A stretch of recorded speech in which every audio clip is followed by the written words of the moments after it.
So we have a tweet here from IMDb. Sure. What did you think? What did you think of the WandaVision finale? We'll read some replies here. Let's see what people think. Okay. Satisfied overall, although the fight sequences were a little generic. There's only so many times I can watch people shooting bolts at each other. That's a pretty measured, honest take. It was fantastic. See, I don't know. Big winky gif. The thing is, I don't think the wink is sarcastic. Like, that would make... If that person is a fan, that gif they just posted made them now say it was shitty. And I don't know if they know that or not. It's iconic, and it shows that Wanda has potential than what people think. Okay. I think you forgot a word. Thank you. The following media includes potentially sensitive content. Okay. View. What? It's just It's just the please. I want some more. That's very okay. Perfection. I haven't seen a lot of perfections. I didn't even see the beginning. What does that mean? It's so bad. Okay. Cringy. I can see how children like it though. Fair enough. Boner. See, you don't have the context for that. There is context for him saying boner. It's not just randomly. Satisfying, fantastic, awesome. Okay. That's what we. I think we got it. People on IMDb, they seem to like WandaVision. Well, you didn't watch WandaVision. Hi guys, it's the Stagler, episode 24, I think. The spotlight we're talking about today is some films directed by women that we wanted to talk about. But before all that, we have to get into our weeks, so we're going to talk about WandaVision. I watched it all. You did not. You didn't even watch any at all. Nope. Clips? Nope. So you got nothing. So what happens in WandaVision? Tell me. So Wanda and Vision, I know they have like a black and white sitcom show. They're like chilling. Okay. And they're living cool. But then you find out Wanda is manipulating these people. And then the guy comes back with the card and he's like, didn't see that coming. Okay, yeah. And from then Ant-Man. Quicksilver shows up and he's like, yo, what's up, guys? Yeah. And then Wanda's like, oh, man, I don't know who you are. Mm-hmm. And he's like, oh, I'm Quicksilver, man. And then he runs really quick and he gets Thanos and he takes the green Infinity Stone back. And then he goes all the way back to Infinity War and stops Thanos from killing Vision. And then thus WandaVision having never existed because Endgame never happened because Infinity War didn't happen. Okay, well, and that's the end of the show. Slightly off. Damn it. I thought I was good on that. Slightly off. You got the first half right. Wanda basically took control. So she was sad about Vision. So she went and she saw that they were like experimenting on his body or whatever. And she's like, that's kind of gross. So she goes to this town and she like does a big mind explosion and traps everybody in the town. And they all become like her meat puppets. And they just kind of do what her magic says. And they're aware that what they're doing, but they can't control themselves. So, they'll be crying and be like, hi, Wanda, how are you? But they're like bawling or whatever. Nice. And so she be doing that, Good for her. And she creates a fake Vision out of... The reason he exists is because she got her powers from the Mind Stone as well. So she's able to kind of put that into this fake, Vision or whatever, I guess. That's what she said, if you believe Wanda.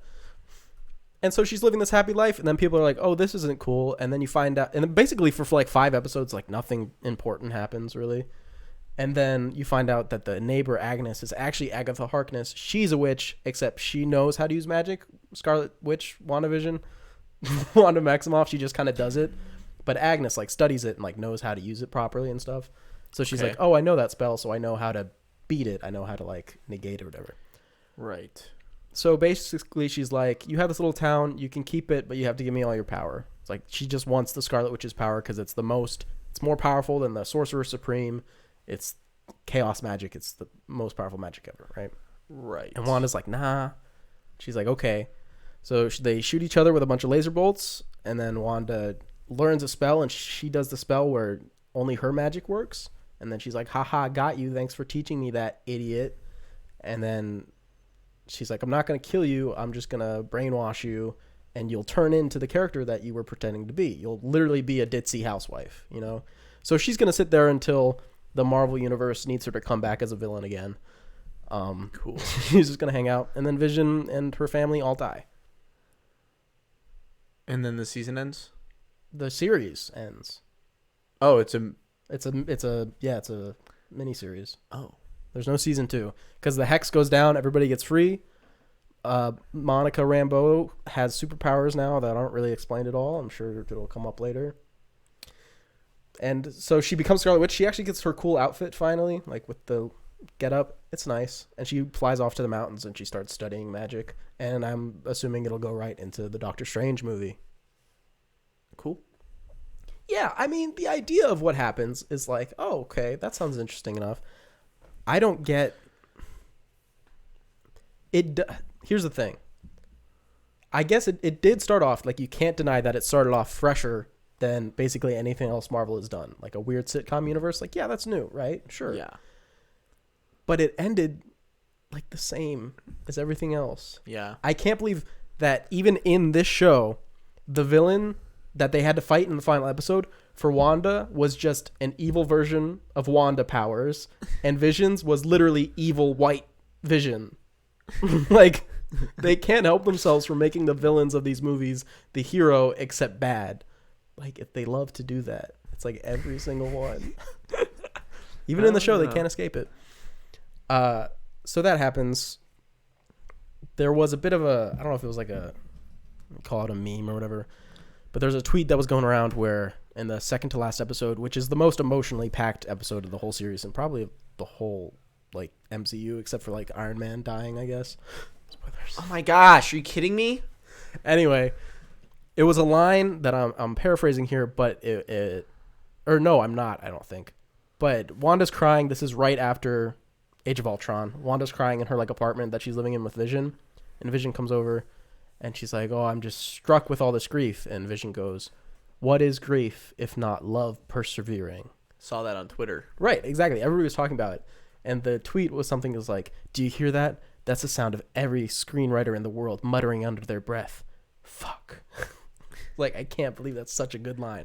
Here's the thing. The line's not bad. Yeah. It's not an awful line, but like, what is life if not come persevering? Like, you know, you can say it about like a lot of things. Like, you know, like what is beautiful? What is cheese if not milk persevering? It's workable. It's workable. So you see some good ones out there, you know. Deep. It's not a bad line. People who are saying, "Oh, that sucks." Like, oh, come on, it's fine. You know, it's good. I'd be proud if I wrote that, sure. But people who are like, "Oh my gosh, Scorsese, this just proves him wrong once and for all." This one line for character development that should have happened 7 movies ago. Like, you're finally seeing Wanda like actually process emotions. Like, if I didn't hate Age of Ultron so much, it would make me want to go back and watch Age of Ultron again with this new context.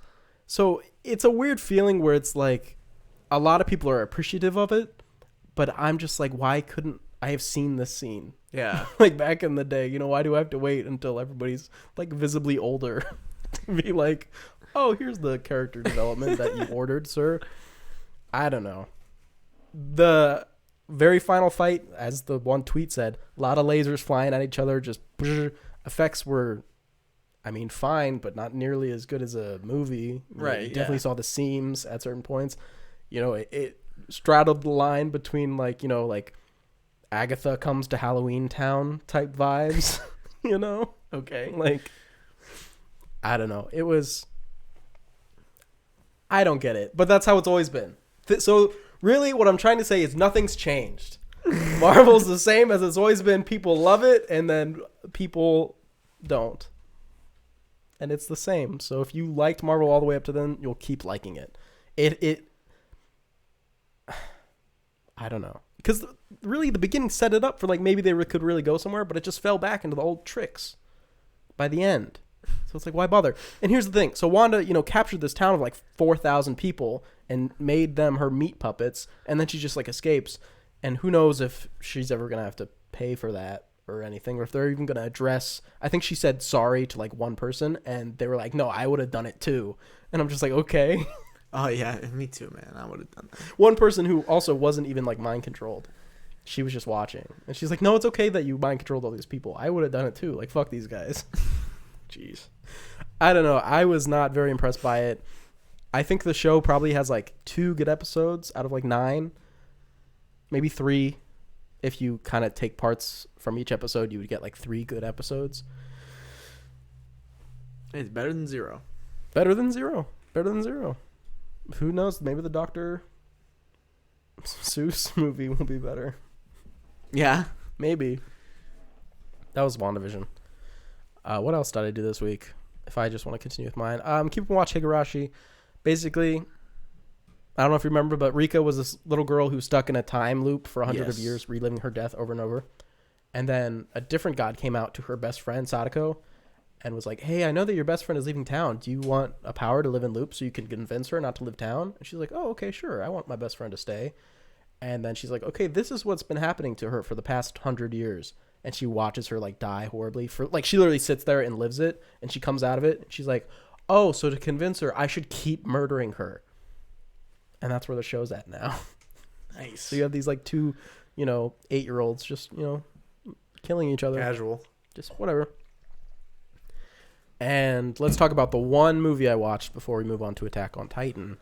Yeah. I watched a movie from 1997. That's so old. So old. Oy. Directed by Michael Haneke. I don't know.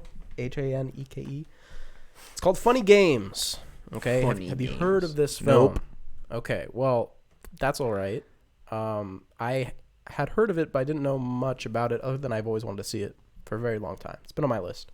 Okay. It is about 2, kind of like young adult, maybe late adolescent guys who visit this kind of family on vacation in their house on the lake.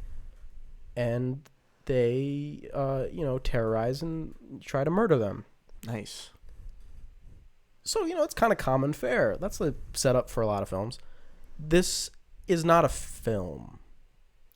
This is like research. It's like a thesis statement. It's like a art piece or something. It's trying to say something about society. Okay. I loved it. I may have seemed like I was setting it up to be bad. I actually really liked it. Nice. Even though I don't necessarily agree with it, and I'll get into that in 1 second. So the movie starts, and you have this family, a mom, a dad, and a little boy. He's like 7 maybe, right? And they're driving, and they're listening to opera, and it's like, oh, do you like Bach-Heavy or whatever? And it's like, oh, this sounds like Astralto, or whoever these people are, singing opera, and they're like being all nice and having a fun time. It's like, oh, I can't wait to be on the water, blah, blah, blah. So they're driving to the road, and then when the title drops, it just switches to like hardcore, like screaming death metal, like it's like while they're like listening to opera, and that's when you kind of know what kind of movie you're in for at that point. And when these 2, like I'll call them teens, I forget how old they are, but they're young, come over and start kind of, you see them kind of like scoping the place out while they're talking to everybody. It's like, oh yeah, we live on the house, just next door. They're kind of scoping things out. They're just being a nuisance, really. And they quickly switch from like being a nuisance to being like a threat, because they take a golf club and they just bash the dad's kneecap in like right away. So the dangerous guy is, because you're left with, the mom and the kid, who they both together can easily overpower, Yeah. And the film is a statement on, from what I got from it, violence in movies. It's trying to make a statement on violence, which isn't, maybe it was new at the time, but right now it's not necessarily anything super new that we haven't seen. It's a statement on people who watch movies like this, thrillers and horrors, and what people get out of it, and the sanitization of the violence that we see in film, like how it's very often unreal, and it is a movie that is probably some of the most like realistic feeling depictions. Like when you watch this movie, you will not feel good. You should feel like sick to your stomach. It is not fun to watch. You know what I mean? You're like watching this family get terrorized. Like you're like, oh my God. And there's a technique that he uses to kind of help string you along. And I think I want to say like 4 or 5 times during the film, he'll have the main psycho dude, who is honestly, he's well dressed. He speaks well, he's like a normal dude. He's not some kind of crazy psychopath. He's just like a guy, he'll break the fourth wall, and the first thing he does is he looks at the camera and he winks. That's the very first things he does. And then later on, he'll look to the camera and be like, "You're rooting for them, aren't you?" Right? And then he'll go back to doing whatever. And then he's like, "Oh, well, we can't end yet. We haven't made feature length film yet." It's like we have to keep going. We have to. Yeah. And basically, the idea that he has behind is that, I think he said in an interview, is that the people who watch this movie to its end are the people that this movie was made for. It's about almost putting some of the, what's the word I'm looking for? Blaming the audience a little bit. Like, they're culpable. They're complicit in the action that's happening on screen by staying and watching it instead of turning it off or walking out of the theater. That's kind of the statement that he's trying to make. And I don't necessarily agree with that. If you saw the movie for free, maybe I think this would be a more solid argument, but it's like, you paid for the movie. You know what I mean? It's like, there is a bit of a different dynamic when you're like paying for a product to like just refuse I don't know. But again, paying for the product is like, why does it exist in the first place? Because of us, because of people who view stuff like that. And so the movie knows all of the setups with these kind of films. Like, okay, so if I told you, since you're kind of an outsider to the genre a little bit, if I told you the setup was like, there's a family with a dog, it's a mom, a dad, and a little kid and a dog, and these two teens come and they, tie him up and they're going to kill him. It's called Funny Games. They're like making a game out of it, right? They're trying to make it entertainment. So if I told you that was the setup, how would you think the movie would end? As an outsider, of what you know of the expectations of these kind of films, do you have any idea? The family wins in the end. Right. There would generally be one survivor of the family, and then they would get some sort of comeuppance at the end. So he basically takes these expectations and gets real up close to them and takes them away at the end. So one thing that happened is, generally a lot of the times, you don't see much cruelty in animals. Sometimes animals like to get away, or they'll bark, or like the evil and stuff like that. So the first thing that does is the dog gets killed, right? It's the first thing to go.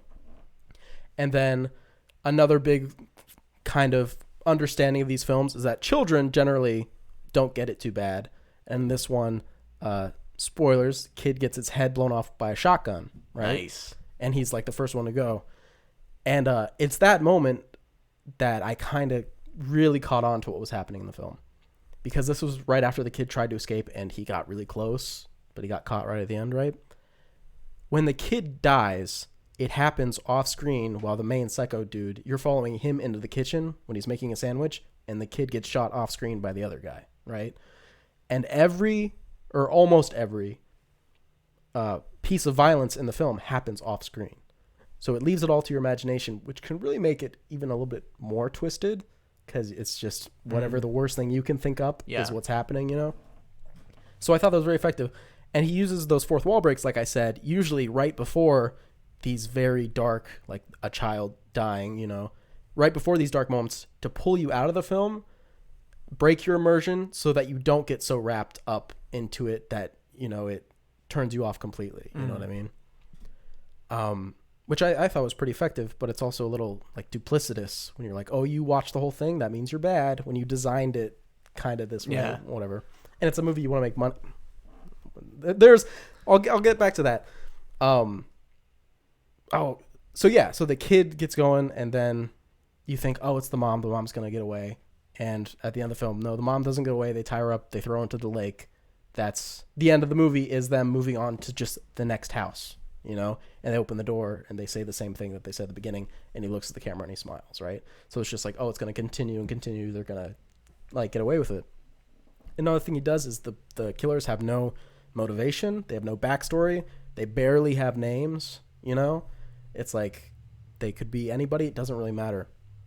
The only thing that gets me with this film is that I feel like it's kind of unfair, at least in what I saw. I couldn't really take anything away from it. I think it's a little unfair for the director to like wash his hands of it, and I feel that's a bit of a weakness. That's why I don't think this is like a masterpiece 10 out of 10 because of that one thing. Yeah. Is he doesn't seem to make any statement on his role in all of this. you know, where it really seems like there should be. Mm-hmm. Because he's saying the killers are us. We're the murderers, right?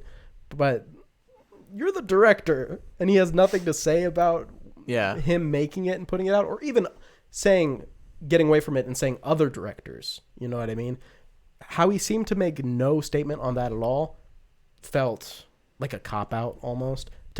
Like, if he was ignorant of even the idea of it, then that's even worse. Yeah. But that's the one thing that really bugged me, is that there seemed to be no clear, this is my role in it too. He was just like, no, it's not me. It's all you guys. It's all everybody else. I'm totally fine, you know? So that's the one thing that kind of bugged me about it, was his isolation from the whole thing. Still, very, very good. I bought it. Probably will never watch it because you got it. It's not one of the things. It's something that I want to get into later. Should I save it for later for Fat Girl talk, or should I say it now? That's up to you. I'll get into the meat of it later, but I think this is a movie that gets better once it's over. And we can talk about that when we talk about Fat Girl later for just like a second. Just like a second, we'll talk about that movie.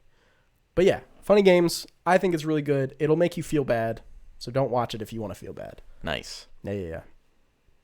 I mean, there's a shot that the one that probably sticks with me the most is the shot right after the kid dies. The murderers are like, the one guy's like, you weren't supposed to act like, you weren't supposed to do that, and they leave, you know, and it's like, okay, ciao, sorry, right? Sorry. And they leave, and it's a shot. It's probably like 5 minutes of the mom just like sitting there, and the kid's like feet are right on the frame, but he's out of frame, you know, and she's just sitting there like coming to terms with the grief or whatever. And I was like, yeah, okay, now I get it. Let me say this. Okay. How I said I didn't like it until it was over, that's not entirely true. I liked it until what I would call the climax of the film, where they're doing like a sick game. They're like telling the mom to say a prayer or whatever. And in a moment of distraction, she grabs the rifle that they had and she blows one of the guys away, you know? And I read that when this was originally doing like festivals or whatever, the whole audience started clapping, cheering. Yeah. Cause they were just sick. They'd gotten their way. They started cheering and clapping. It's the most visceral piece of violence. It's the only violence that's shown on screen, you know, and he gets blown away. Blood spurts across the wall. And the guy freaks out. He's like, oh my God, you fucking killed him, whatever. And he goes, where's the remote? He's like, where's the remote? And he's digging through their couches. He finds the remote and he presses the rewind button and it goes until she grabs the shotgun and he stops her and he goes, that's not going to happen. Oh, you know what I mean?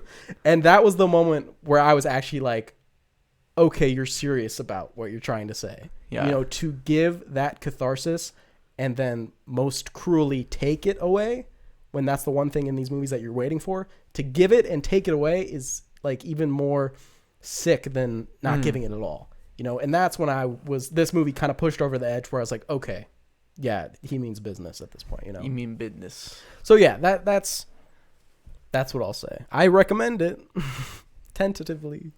Dang. Funny Games. Funny Games. I have it if you want to borrow it. Just anytime. You can give me Come and See, and I'll give you Funny Games. Okay. There we go. All right. And now it's Attack on Titan time. Shingeki no Kyojin. Eren Yeager. And Ben and Mia. Ben and Mia. Falco and Gabby. Oh, right. Those fake names they took like, when what? they went to the orphanage.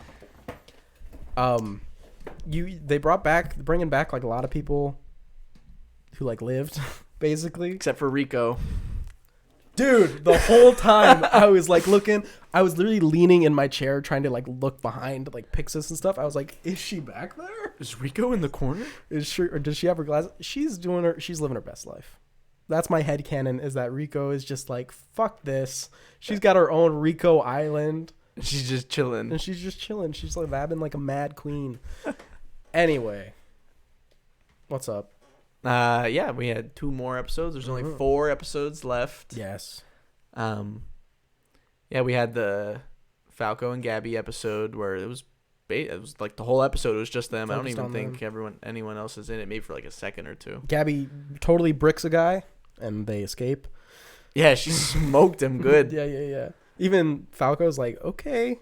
Yeah, he's like, all right, you got him. She is eager to kill, but it looks like she's being broken of that brainwashing a little bit by the end of the episode. She's beginning her existential crisis. Yes. I don't know. Do you really think she's gonna turn around? Well, I mean, I don't know. Have you read that she turns around? Don't tell me. Where are you? I don't know. I was going to save for after we talked about the episodes, but I will say that I'm completely caught up in the Attack on Titan manga. Okay. There's only 2 chapters left, and then it's over. Yeah. So, pretty exciting. The chapter 138 comes out on March 9th in like a few days. Yeah. It's a really big deal. That is a big deal. Okay. So, yes, I know what happens. All right. Sure. I'll just say that I don't see it happening. Or if it does happen, she'll die immediately after. She'll be like, you know what? Maybe they aren't so bad. And then Connie's going to like shoot her to death. Connie's like, fuck you. It's like, you killed Sasha. Like, what? Anyway. And then the latest episode was Eren Yeager. Mm-hmm. He said, you know what? Peace. I'm outie. Yeah. I'm going to join up with the gang. The Jaegerists. Right, Jaegerists. I was trying to think. That's what they decided on. Was the Jaeger. Are you a Jaegerist? Maybe not. So there's like 3. There's like the Jaegerists, the Marleyans, and then like the Paradise people, which would be like Hanji and like Levi. They're Jaegerists, but don't they call themselves New Eldians or something? Yeah, but yeah, sure, whatever. They're Jaegerists. Yeah. And they are pretty serious. They mean business. They almost blew up Mikasa and Armin, like very close. Yeah. Almost blew them up. They took out the commander. Yeah, and I mean, good riddance. Who cares? You didn't like Zack? No. Commander Zack? No. You didn't like him? No, he's my favorite character right behind Rico. Yeah. Maybe he was Rico in disguise. Could be. Could be. Dang. No, but that happened. That was pretty shocking. Shocking, yeah. You saw the crowd get really riled up and be like, "This is our moment," you know? Yeah, that part was actually, I really liked that because they start doing the chant, the dedicate your hearts or whatever, which the whole show has been used as like something like powerful, but now it's being used as like almost like a evil. If you want to see it that way, yeah. I really, they are painting obviously the Jaegerists as like bad. But we really don't know the full picture. At least I don't, unless I should. Well, no, it's just kind of like whatever you think. So it's like, I don't. Everyone's just kind of like, I know that everyone's trying their best. That's what I know. All I know is whatever side Hanji is on, that's the side. Well, Hanji's on the Jaeger's side. No, wait. Yes, she is. Or she's saying that like. Who said it where it was like, guys, maybe we should just be like, okay, what do you want? That's Pixis. That was Pixis. Yeah. He said we should surrender. He's like, yeah, guys, let's just give it up. Everyone's like, Nani? Nani? Right. Show is better than it was before. What? Right? What do you mean? Season 1 was like, to me, fine. Season 2 was good. Season 3 was great. Season 4 has been like, the show gets better. Yes. Yeah, it's maintained its uphill climb. I'm very impressed by that it hasn't lost traction yet. Oh, you have doubts. No, you doubt the All-Father Isayama. No, I do not.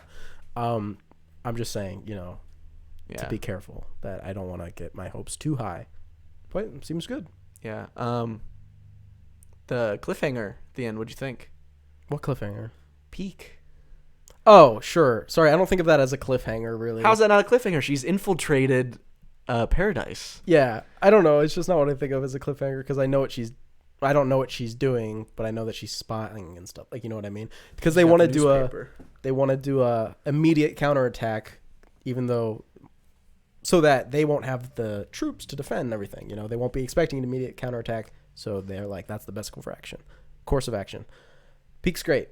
She's a little spy girl. We love spy Peak. Kid. Yeah. You don't like Peak? You're a huge cart. I thought Titan. you didn't like Peak. You're always I don't like the Titans. I don't like the cart Titan. There's a difference between the Titan and the person. They're one of Peak is a baddie. They're both baddies. Cart Titan is so a baddie. Okay. On all fours, all times. We can agree to disagree on that. Sure. front. Peak's great, though. We can agree to agree on that. Yeah, Peak. We love Peak. Yeah, there's 4 episodes left. They should be good ones. They should be From good my ones. knowledge, I would say the last 4 episodes should all be bangers. Sweet. And then hopefully they do a part 2. And a movie. season. And then a video game. And then a comic book. I don't want a movie, to be honest. That's my thing. I really want them to do a part 2 to the season. But what if it meant way more budget? If they did a movie? Yeah. What if they meant Well, okay, they can do movies, but as long as they cover everything. Okay. Because they've been doing a really great job, especially Mappa, with like covering everything. And there's been a really great adaptation. I don't want a movie to like, ruin some of that, where they have to cut some things because Time. it's a lot. There's a lot going on. Okay. I mean, I agree with that. I agree. I was just kind of saying it. We can throw it around to the rest of your week then. Yeah. Speaking of Mappa, they have another show. Don't know if you ever heard of it. Called Jujutsu Kaisen. It's like the new big thing. Yeah. I actually stopped hearing about it. Is it over? No. Weird. It kind of just. I was Really, seeing you stopped hearing about it? Yeah, isn't that strange? Well, it is strange because I wanted to bring it up because I thought the latest 2 episodes were like knock out of the park craziness. Oh, awesome. good. I mean, like the animation is like on a whole nother level that I've like never seen before. It is like unfreaking real. Sweet. And I mean, I don't know. I just wanted to bring it up that it's been pretty freaking cool for the past few episodes. All right. And I very much enjoy the show. And I wanted to give an update on the Promised Neverland. I have decided to not continue. I said I was going to continue, but I have decided to not. Maybe I will go back on that, but I just have no drive. I was like, do I really want to watch the Promised Neverland? No. How do I want to spend 20 minutes? Oh, how things have changed. It seems like just yesterday you were like, guys, this Promised Neverland show is really good. Because it was really good. So, yeah. We're just not going to talk about that anymore unless I feel like it. Okay. Fair enough. So, yeah. That was it, though, for me. What if the kids from Narnia had guns? That's what I was told the Promised Neverland was about. But that might have been the arc they skipped, so... Might have been, because I don't know. Okay. Is that all for your week? That was it. Yeah, I didn't do anything else. Sweet. That means we can move on to the news, and it's no problem at all. The news. All right, guys. You guys already know.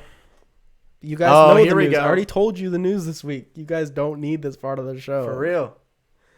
Angel Manuel Soto to direct Blue Beetle, DC Films' first Latino superhero movie. Where have I heard that? Where have I heard that before? Blue Beetle movie. It's like people doubt me. It's like people think, like, guys, I talked to Rom, okay? He gave me eyes on the inside. All right, I know what's going on. It's all good. Yeah, you do. I'm very excited because obviously this is the question last week was what superhero movie would you want to see? And I said Blue Beetle, so very obviously I'm very excited for this. The Hollywood executives heard your plea, and they were like, you know what? Yeah. So Soto's movie will focus on the most recent version of Blue Beetle, introduced in 2006 as a Mexican-American teenager named Jamie Reyes. His powers come from a mysterious scarab that binds to Reyes' spine and provides him with a powerful suit of blue alien armor that can also equip him with bespoke weapons and wings. Pretty cool. Pretty cool. So my question is, who would you cast as Blue Beetle? Young dude? What do we got? I don't know many young actors anymore. The person who comes to my, when I read young Mexican-American teenager, the very first person who comes to my mind is, I think his name is Jake T. Austin from Wizards of Waverly Place. The Max. No, he's got to be like way too old now. Well, maybe to be like a teenager, but if they did, they have 20-year-olds playing teenagers all the time. Look at Clueless. Jake T. Austin. Does he even act anymore? Look, let's see. What's he been doing? I don't know. Oh boy, here we go. He's just who I thought of first. Again, he's probably super old now. I guess he would be too old to do the role, but he was just the first name that popped up in my head. Yeah, Jake that's T. him. Austin. You remember him, right? Yes. Okay, How cool. could I forget? Right, exactly. Which is the way we replaced was amazing. 1994. Oh, he was in the Emoji Movie. Good. Oh, see, of course, he's just in everything nowadays. Yeah, no, this guy doesn't act anymore. He's like really Wait, just he not already doing is it. Blue Beetle. What? Look. Oh. He plays Blue Beetle. The voice. He voices Blue Beetle. In Teen Titans, The And- Judas Contract. Oh, and the... And Justice League Action. So I guess he's the voice for Blue Beetle. And Justice League versus Teen Titans. Well, look at that. Maybe it wouldn't be such a Do you bad know choice. something? Eyes on the What inside. is your deal? I don't know, man. And then he was just in the Emoji Movie. Very Right. cool. So yeah, maybe if they teenager, he maybe is a little bit too old, but 19 is a teenager. Yeah, Isn't that's it? true. Well, he was, yeah. Okay, I guess he's not that old. Yeah. That's crazy. How did you Crazy. know that? Okay. It's the first name that popped in my head. Rom, the vacuous spider, is just... He got me, bro. I like Bloodborne. Studio Ghibli's Spirited Away is being adapted into a stage play. Studio Ghibli's Spirited Away is being adapted into a stage play. Way too much for haiku. What? It rhymes, so I wonder if they were doing something there. I thought haikus weren't supposed to rhyme. They don't have to. I think haikus have to follow the syllable structure, and they also are supposed to have one reference to like weather or something. I think it's like a traditional haiku. Hold on, I have it. Spirited Away, adapted into stage play.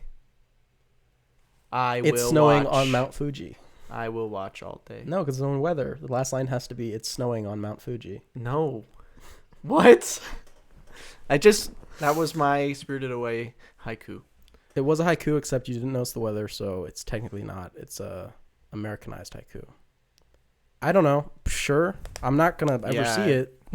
Yeah, I know. It's So- not like we can see it, so.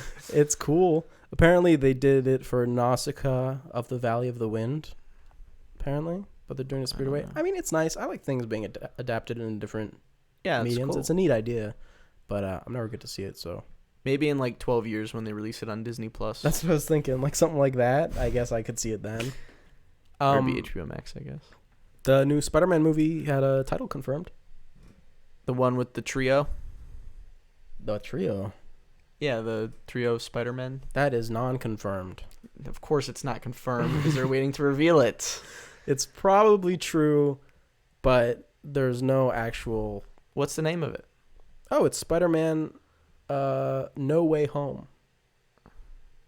It's because they had the home So in there. there's Spider-Man Homecoming. Homecoming, Spider-Man Far From Home, and now Spider-Man No Way Home. They did I don't know if you saw the actual announcement, but it was Tom Holland, Zendaya, and Ned. My bad, dude. I don't. Dang. I don't know. I feel bad. I do too. And they were saying like, "Oh, what's the title?" And they're like, "Oh, you always leak stuff. Haha, whatever, funny." And they had promotional posters for Spider-Man Phone Home, Spider-Man Home Slice, and Spider-Man something else with home or whatever. And they're like, "No, the real title is No Way Home."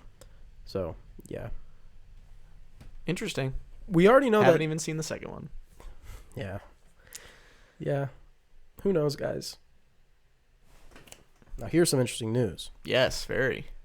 Avatar, The Last Airbender franchise to expand with launch of Nickelodeon's Avatar Studios animated theatrical film in the works. Now, why? That's my thing. Why now instead of is this trying to get off the backs of the awful M. Night movie? Is this them like waiting until the fires die down from that trash? You know, because like you would think this would have happened like after Korra or, you know, like Yeah. right around Korra or something. Like, you know, that's why it makes me think that because Korra was not well received, even though I thought it was good. It wasn't as great as Avatar, but it was still good. I don't think Korra was not well received. Uh, There's a lot of Korra haters. There is a loud I think the Korra haters are very loud. probably. I don't know. That's because they're scared that Korra could beat him up. The show definitely has its problems, but I still think it's good, and I wish we would have just got the next Avatar show or whatever. But I will say, hold on, I just have to have a hot take right now. Yeah, okay. Season 3 of Korra is the best season of any of the Avatar and Korra. But Avatar is a better show all the way through, but season 3 of Korra is the best. That's just my opinion. I think the main thing with Korra, we might have even spoken about it before, is that I think she's just a hard character to like, where Aang is really easy to like. Sorry, Ong. Ong is really easy to like. Sokka. You know, he's got that kind of innocent purity. He's got to know there must be a way for justice and peace to prevail, you know, where Korra's like a bitch. She's complicated. She's a stupid bitch is her character, and she's not stubborn. stupid. She is. She's very often makes dumb decisions. That's what makes her a hard character to like, is because she's stubborn, she's bullheaded, you know. I like Korra. And the thing really I like Korra too, but the thing really is that they never, because of how the production was done, how they said you get 1 season, then they said, oh, you'll get 3 seasons. They're like, okay, you get 1 more season, or however they did it. I'm sure that has something to do with it. That her learning and changing from that is never, she resets a lot because they kind of need to do the arc and have it complete again, you know? Yeah. So she'll kind of reset to how she was at the beginning of season 1, which can really be off-putting. And I understand that, like, it's understandable enough that I say if people don't like the show, I'm like, fair, okay, you know? I won't even fight people on it, even though I think it is good. So that's why the only reason I can think is that it was the M. Night movie, which everybody hated, and there's no discourse on that. Yeah, there's no discourse. It just sucks. Bad, that this is maybe why this took so long to get made. Wasn't there the TV show now too? The like live action TV show? Was that Oh yeah, that was supposed to be a TV show, but the original creators who are in this Avatar Studios stepped away from that. Yeah, which I can't wait for that to come out. I'm sure it'll be great. Isn't that the one where they're making Sokka the younger brother? Yeah, which is dumb. What's the point? Right, exactly. Like, I don't know. Whatever. I hope whatever they make with Avatar Studios is cool. It's going to be on Paramount Plus. No, is it really? You're fucking kidding. And Nickelodeon, as well as third-party platforms and theatrical releases. I guess I won't be seeing it. Yeah. Because I'm not getting Paramount Plus. I'm not getting that either. No. I have enough. If they have a free trial, I'll binge it all, and I'll be like, good, thank you, Paramount Plus. And I'll unsubscribe. Cancel. So they are not just doing the movie, though. They said they had plans for more series. You know, there's a lot of stuff. There's a lot of cool stuff that they can do. Right. It's the whole idea is that it's based on the franchise's world, and it makes me wonder if they're going to have stories just without the Avatar at all. You know, they're going to be just, this is a kid who's from the Earth Nation. He lives in Ba Sing Se, and this is just like him doing stuff. You know what I mean? It's just like a self-contained story. Because, like, guys, you can do that. Star Wars. Like, you know, it's like you can have this story in a universe where these benders just exist, and the Avatar doesn't have to be the main thing. It has to be in every episode, blah, blah, blah, whatever. Yeah. So if that's what they're doing, very exciting to me. That would be cool. We need a whole show of just the bending tournaments.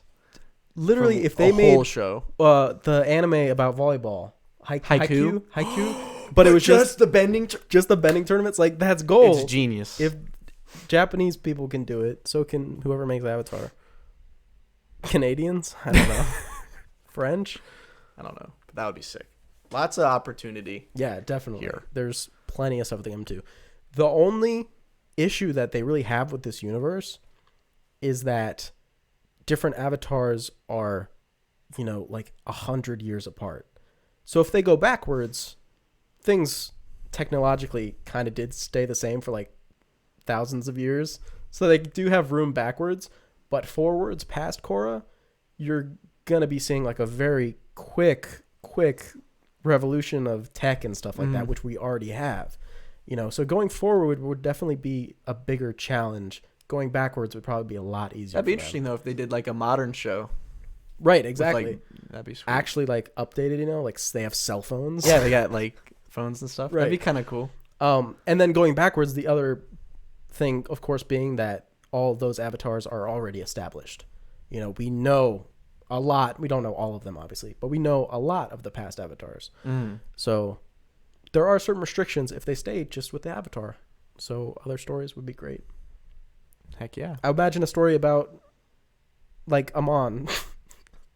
Amon was cool. Or just even just about another story of non-benders in a bending world, you know, because that was good. I don't know. That's all I have to say. Even though Amon was a bender, but that bitch. I don't know if you saw this. PlayStation Store will not let you buy or rent movies and TV shows after August 31st. Why? Well, because no one does it. Hey, I have bought one movie off of PlayStation Store. Wow, nice. Because I couldn't rent it. So I was like, okay, $12, sure, fine. So I have that movie. What now. is it? What'd you buy? Tech on Concrete. I don't know what that is. I talked about it in an episode before, so it's good to see you don't listen to me. They said Sony cites the tremendous growth of entertainment consumed through subscription-based services and ad-based entertainment streaming services on the company's PlayStation hardware. So there's... So nobody does it. They're basically like, no one does this. Yeah, it so seems like nobody does it. Or the more cynical take is that they're going to make... Well, they already have Crackle. They already have a streaming service. Unless they just make Crackle. I don't know. Or they're just saying nobody does it and they're done. Luckily, guys, if you have purchased anything, you will keep it. It will not go away. You will keep it. But you won't be able to buy anything new. What would they call it if they make it? Because we already have PlayStation Plus, so they can't call it PlayStation Plus. They'd have to call it... Well, they already own Crackle. Crackle. But no one uses Crackle. That's the only way you can watch Joe Dirt 2. My gosh. That movie we tried to watch and had to turn off. The movie's so terrible. I have never done, I've done that maybe twice. Yeah, it's just like, wow. Yeah. I don't know, man. Who knows? I still have Crackle on my PS4. Nice. I do not have it on my PS5, though. Subtle flex. Yeah. We got two PS5 Two PS5 owners. I got it like my second try. So, I don't know. It was easy for me. I don't get it. Was it easy? I mean, it came out in November and you just got it in March. But it was only my second try of actually getting it. Besides when I tried all those times to get it for you. Yes. But personally for me. Big news, guys. Gore Verbinski is working on 2 new animated movies with Roger Deakins. It's over. Give him the awards right now. That's what I'm saying. Like, unless the best animated feature goes to whatever the next Marvel movie is, you know, they're gonna take it home. They did Rango, you know. Rango is so underrated. It's crazy. I know. So that's why I'm hoping that this will bring, you know, more attention to Rango, or just that. I don't know. It's exciting to have them go back to animated stuff. Two screenplays. They're both animated movies. They're not Westerns. One is a musical. Ooh. Very, very interesting stuff. Still very early on for all of them. So, like, we might not be seeing these from, like, 5 years. Who knows? Yeah, right. But it's still very cool. I thought I would point it out, you know. That's sweet. More big news. Would you like to read the headline? You didn't know about this. I did not know about this. Go ahead. My boy, Alejandro Gonzalez Inarritu, is now filming a new movie. The movie tentatively titled Limbo. It'll explore the political and social modernity of Mexico. Sign me up. If they started filming, this guy only makes a movie like once every it's special 6 years or so. Except for that one time where he made like Birdman and The Revenant like right next to each other. Yeah, so his movies are all pretty dang good. Very cool. Yeah, I'm a huge Revenant fan. You are. If you didn't know. And you liked Birdman a lot too when it came out. I do like Birdman very much. I mean, so do I. Not as much as you, but there's still like 2 of his movies I haven't seen yet, but we'll get on it. Now's the time. Yeah, before we do our freaking episode on him. Here's some news nobody cares about. Loki TV show gets June 2021 Disney Plus release date. Yay. Do I watch it? I'm not.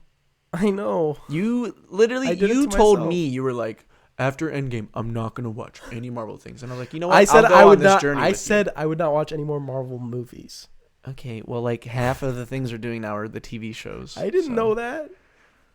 I did not know that. It's the I'm- one thing I could not predict. I'm I'm only watching the ones I'm interested in. I'm not interested in Loki.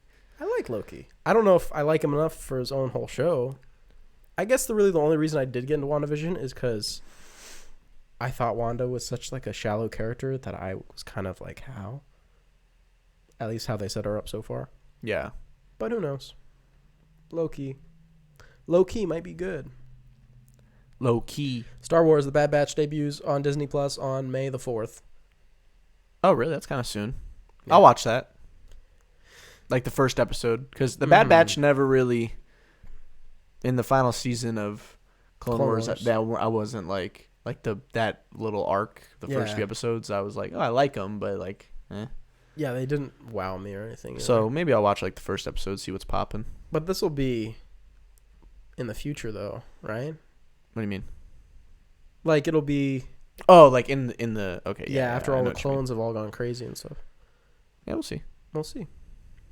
Netflix will invest $500 million in Korean content this year. Yo, I like that. Yeah, I like it too. I assume. Hold on, what's Blackpink? Hold on. What What is it saying about Blackpink? there? Blackpink plays Coachella, but today we live in a society where Parasite is Academy Award Best Picture winner. Haha. Blackpink plays Coachella. Oh, okay. I was So just Blackpink wondering if plays there was like a Blackpink thing happening on Netflix. I'm a big Blackpink stan. Okay, good. If you guys want to know. They're just saying that Korean stuff is becoming more and more mainstream, which I mean, That's great because if really, I who like, paved the way for it? Psy. Gangnam Style? Gangnam Style walked so Parasite could run. is that what happened? That's what I'm saying. Gangnam Style's Korean, right? It's K-pop. I'm not being. Oh, I hope so. That's up to you. You're the one who said it. I'm pretty sure. I'm like 99% sure it's K-pop. So. Gangnam Style. Right. Exactly. It's good. You're so off key that I'm not even worried about a strike. Sweet. I'm hoping a lot of it is just, fan cams of K-pop stars. That's They're cool. just gonna make Netflix branded fan cams that you can use. Very cool. I love Korean movies. They're They're my Why favorite. they are your favorite. Well, if I had to choose like One of all like foreign cinema, like Korean is probably my favorite. I mean, if I can Korean's think of good. like a whole bunch. For me, it'd probably be either Korean or French. Would you count The Handmaiden as Korean, even though it's like half and half? Who directed it? Korean? Oh, I don't know. Probably whoever that. I want to say it was a Korean film though. Yeah. Yeah. So Sweet. maybe that or French. I think probably. French movies are pretty killer. They're interesting. But Korea also has very good horror as well. Yeah. South Korean horror. It can be very, very good ones, very classic ones. Which reminds me, I just bought Hasu on the Criterion Collection along with Funny Games. Need to watch that. Need to check that out. Hasu. Neil Blomkamp confirms long-planned District 9 sequel is now being written. Ooh. So, I love District 9. Great right? movie. Everybody loves District 9. Yeah, Like- it's a good movie. It's so good. Obviously, District 10. Really? Is that really what it's going to be called? District 10? Should have been called District 92. District 92. Or District 11, because 9 plus 2 is 11, not 10. Whatever. Anyway, I don't know. Yeah, weird. probably a very, very long way off. Because he's just writing it, so. I'm hyped, though. He's just been really busy. He's just got a lot of stuff that he's been going on. Chappie, really took a long time, I guess. But Chappie. I'm excited. Let's do Yeah, it. let's District go. 10, I'm sure. Horizon 1 Dawn, I'm here for it. Now, there's this show. I read this headline, and I don't quite remember, but there's a show called Beater Cal Sal. I think it's What's that? pronounced. I don't know. I'm not sure what the show is. It sounds old. It sounds like, yeah, you know, probably really bad that too. I haven't seen it for like a million years. But apparently the season 6 will premiere likely in quotes. It'll move to early 2022. So Well, right now we're in what we would call early 2021. mhm. So like a whole year, and it's maybe Maybe a year from now. And it's been like a year already. So yeah, literally. So I just want it to be great. That it can take as long as they like. it's the That's last fine. season, right? They can take as long as they want. Yeah, it's the last season. Right, it's the end. So I guess they can take as long as they want. The I last mean, you season of Breaking guess. Bad was great, so I'd rather it come out 10 years later and be great than come out early and be bad. Looking at you, Game of Thrones. sure, yeah. I mean, at a certain point, I would lose interest. 10 years, I probably would not. You'd care. forget, but then they'd be like, Better Call Saul, and you'd be like, oh, no way, I get to know what happens. I mean, I guess as long as it's written in that everybody's older. But if they have the actors 10 years older and they're just like, it's me, Jimmy McGill. He's not Jimmy McGill anymore. Slippin' Jimmy. He's Saul. It's all good, man. It's all good, man. I don't know. I guess we'll talk about it on episode 40. Episode 40. Batman Beyond voice director encourages fan campaign for show revival. The best way for fans to get more Batman Beyond, according to the show's voice director, is to tell Warner Bros. That they want it. Basically, this isn't really a story. This guy just really wants to make more Batman Beyond, and he's like, if you're a fan, please let me make it. Just tell them that you'll give them money for it. Are you familiar with Batman Beyond? No. It's Batman, except it's this now.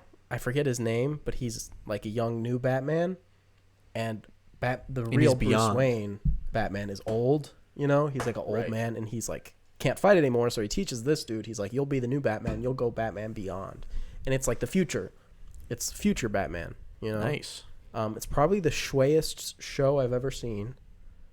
It's a fun little cartoon. Nice. You know, I don't remember if it was actually good or if it was just really cool. It's probably just really cool. But that makes it at least a little good. Yeah. This says Batman Beyond tells a compelling story at the bottom of this article. So I'm going to take its word for that. Okay, there we go. Also, Constantine reboot is in the works at HBO Max from J.J. Abrams' Bad Robot with Guy Bolton set as writer. So it's more DC Comics news. I thought I'd just throw it in. We had Cool. Blue Beetle. We had Batman Beyond. Now we have Constantine reboot. Very, very cool. I Nice. don't know if you've seen the old Constantine Nope. with I don't even Keanu know. Reeves. Nope. Oh, it's Keanu Reeves, and he kills Dang. demons and stuff. He looks at a cat and he puts his feet in water and he's like, "I'm going to hell." Okay. Sounds good. If you've seen it, it makes sense. Anyway, that's it. That's it for the news. That's it. We did the news. The news blues right out of. Oh, wait, we didn't. Oh, right. The whole huge thing that happened. Oh, my gosh. The Golden Globes were last Sunday. Yeah. I'll be real, guys. I have no idea what happened. So I didn't watch. Enlighten me. Neither of us watched. no. Why? But I wrote down a few of the Highlights? things that I thought were interesting. Okay. Hit me. Nomadland, which we will be talking about very soon. We will be. Took home the Globe for Best Picture, and Chloe Zhao won for Best Director. Hey. Very cool. Very cool. Is she? I hate that I have to say that. Is she the first woman to win win? a Globe? Ooh, I do not know. Maybe, because we aren't quite there where you can say definitely no. So maybe. Yeah, I don't know. Minari took home the W. I watched Minari. Oh my gosh. I totally forgot that I watched Minari. What did it take home? It took home the W for foreign language film, which, you know, we talked about why it was stupid Right. that was nominated in that category. At It least should you have got been in the something. other ones, but it won, so that's cool, I guess. I guess I'll talk about Minari for a second. Yeah. Minari, Steven Yeun is so good. I love him. He's such a great actor. Like, he really is phenomenal. I can't believe how good he is sometimes. He plays like the dad, this dedicated they move from California or to like Arkansas or somewhere, country where he can get his own land and start his own farm, So he's this really hardworking, kind of father figure. And then you have the little boy, the little girl, and the mom. And the mom's not really satisfied with their new life. And then the grandma moves in, and now they're this family just trying to make their way, right? Right. So it's just, there needs to be a word for this kind of movie that there isn't, but it's just the family trying to survive movie, It's just like family trying to live. There's a lot of, like, Parasite's kind of that, Yeah. It's just like family trying to live. Obviously it's a little more like grounded than Parasite. It's not as spectacular. Yeah. But it's still just at least for me, what I get out of it a lot is seeing the differences of culture and how that meshes on like American soil, like having this Korean family with Korean family values, be part of the middle of the country, America, and even interacting with like the church and everything, and what's not in this film, which is almost refreshing, is like this is not like a film about like racism. You know what I mean? There's hints obviously of not fitting in and everything, but this isn't a film where it's like, oh, people come and burn down their house and everything and whatever. Yeah. It's I believe it's based on the director's actual experiences, like based on it, kind of like what it was like living up for him. And it was just extremely heartfelt, and it's just a realistic portrait, I feel, of what that would be like, of being surrounded by this other culture while still trying to maintain your own and everything. And obviously it affecting how someone who's older, like the mom, as opposed to the young kid who's like 6, this is going to be his life, kind of having a difference between his parents' culture and the new culture that he's living in, whatever. And they love Mountain Dew. Nice. That's good. And the like climax of this movie, what happens at the end is like super stressful, like really, really stressful, like Uncut Gems level of like, oh gosh. Nice. It's really, really good. Yeah, I thought it was tremendous. Cool. I'm probably gonna catch that this week. Good. I think. Cool. So yeah, that happened. Daniel Kaluuya, as predicted, expected, took home the Globe for Judas and the Black Messiah. His performance there, that was cool. Something I found interesting was Amanda Seyfried did not win for Mank. Instead, it was Jodie Foster for the Mauritanian, whatever that is. I'm not sure. Don't know what that is. I'm sure she was good. Mank didn't win anything. Actually, I'm pretty sure. Was surprising. Do they have like a VFX category? Do you know? Because I remember reading a write-up about the visual effects in Mank, and I was awfully impressed. Really? Yeah. I don't know if the Globes has I don't think Globes has a VFX. Okay. I don't think, because they usually just do like acting and like best and then music. Gotcha. Yeah. Speaking of music, Soul won Best Animated and also won for Best Original Score, which I found interesting because I think, at least, I haven't heard like a couple of the other ones that were nominated, but Tenet, I feel like kind of blows everything away, but I disagree. I guess not. You don't like the Tenet score? It's not that I don't like it, but I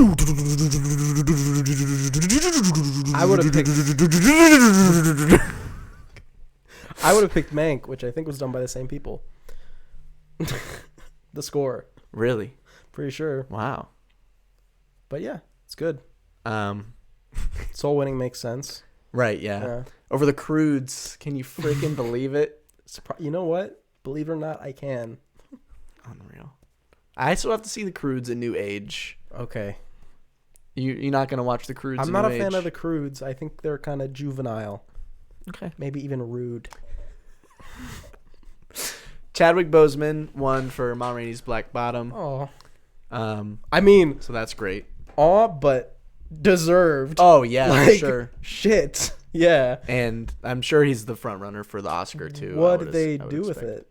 I think, I don't know who accepted the award, but someone accepted it for him. You know, kind of like what they did with Heath Ledger. Yeah. And then we'll see him at the Oscars, I'm sure. Probably, yeah. And then Andra Day This was interesting to me. She won for Best Actress for United States v. Billie Holiday, which I've literally never heard of that. So I just found that to be interesting because I don't know what that is. What movie did we watch in our spotlight that talked about Billie Holiday? Was it Lost in Translation? Bro, you're asking the wrong guy. I don't know. It just hit me. Anyway, yeah, I'm not sure what that is either. But that was all the things that I found to be interesting.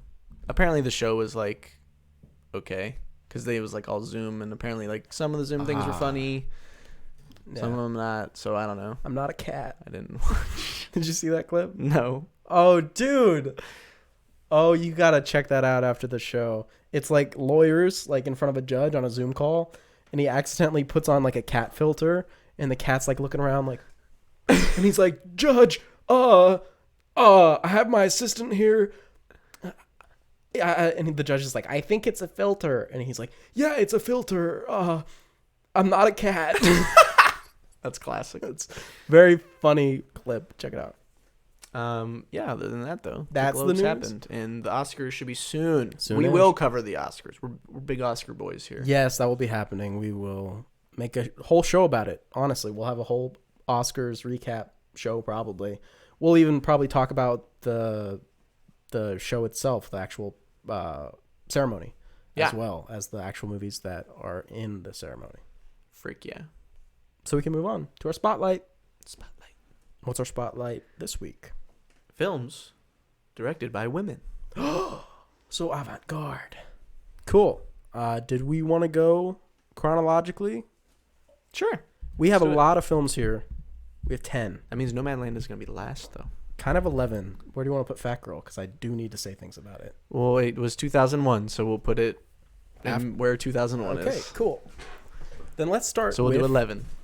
The Piano from 1993 The Piano. from Jane Campion. Campion? Campion. Campion? That sounds right. Are we not doing the reading the blurb anymore? We're not doing that? Oh. I just always thought it was the easiest. Oh, frick. What the freak? I'm not sure. Anyway, The Piano is about this mute woman. I thought I was about to say what The Piano is about. Oh, I need to fill the time for something. Can't just let you. In the mid-19th century, a mute woman is sent to New Zealand along with her young daughter and prized piano for an arranged marriage to a wealthy landowner, but is soon lusted after by a local worker on the plantation. Ooh. Kinda? Basically. I mean, yeah. It gives the plot without giving anything away. Yeah. You know? So she's a dumb woman, as they call her, because she don't speak.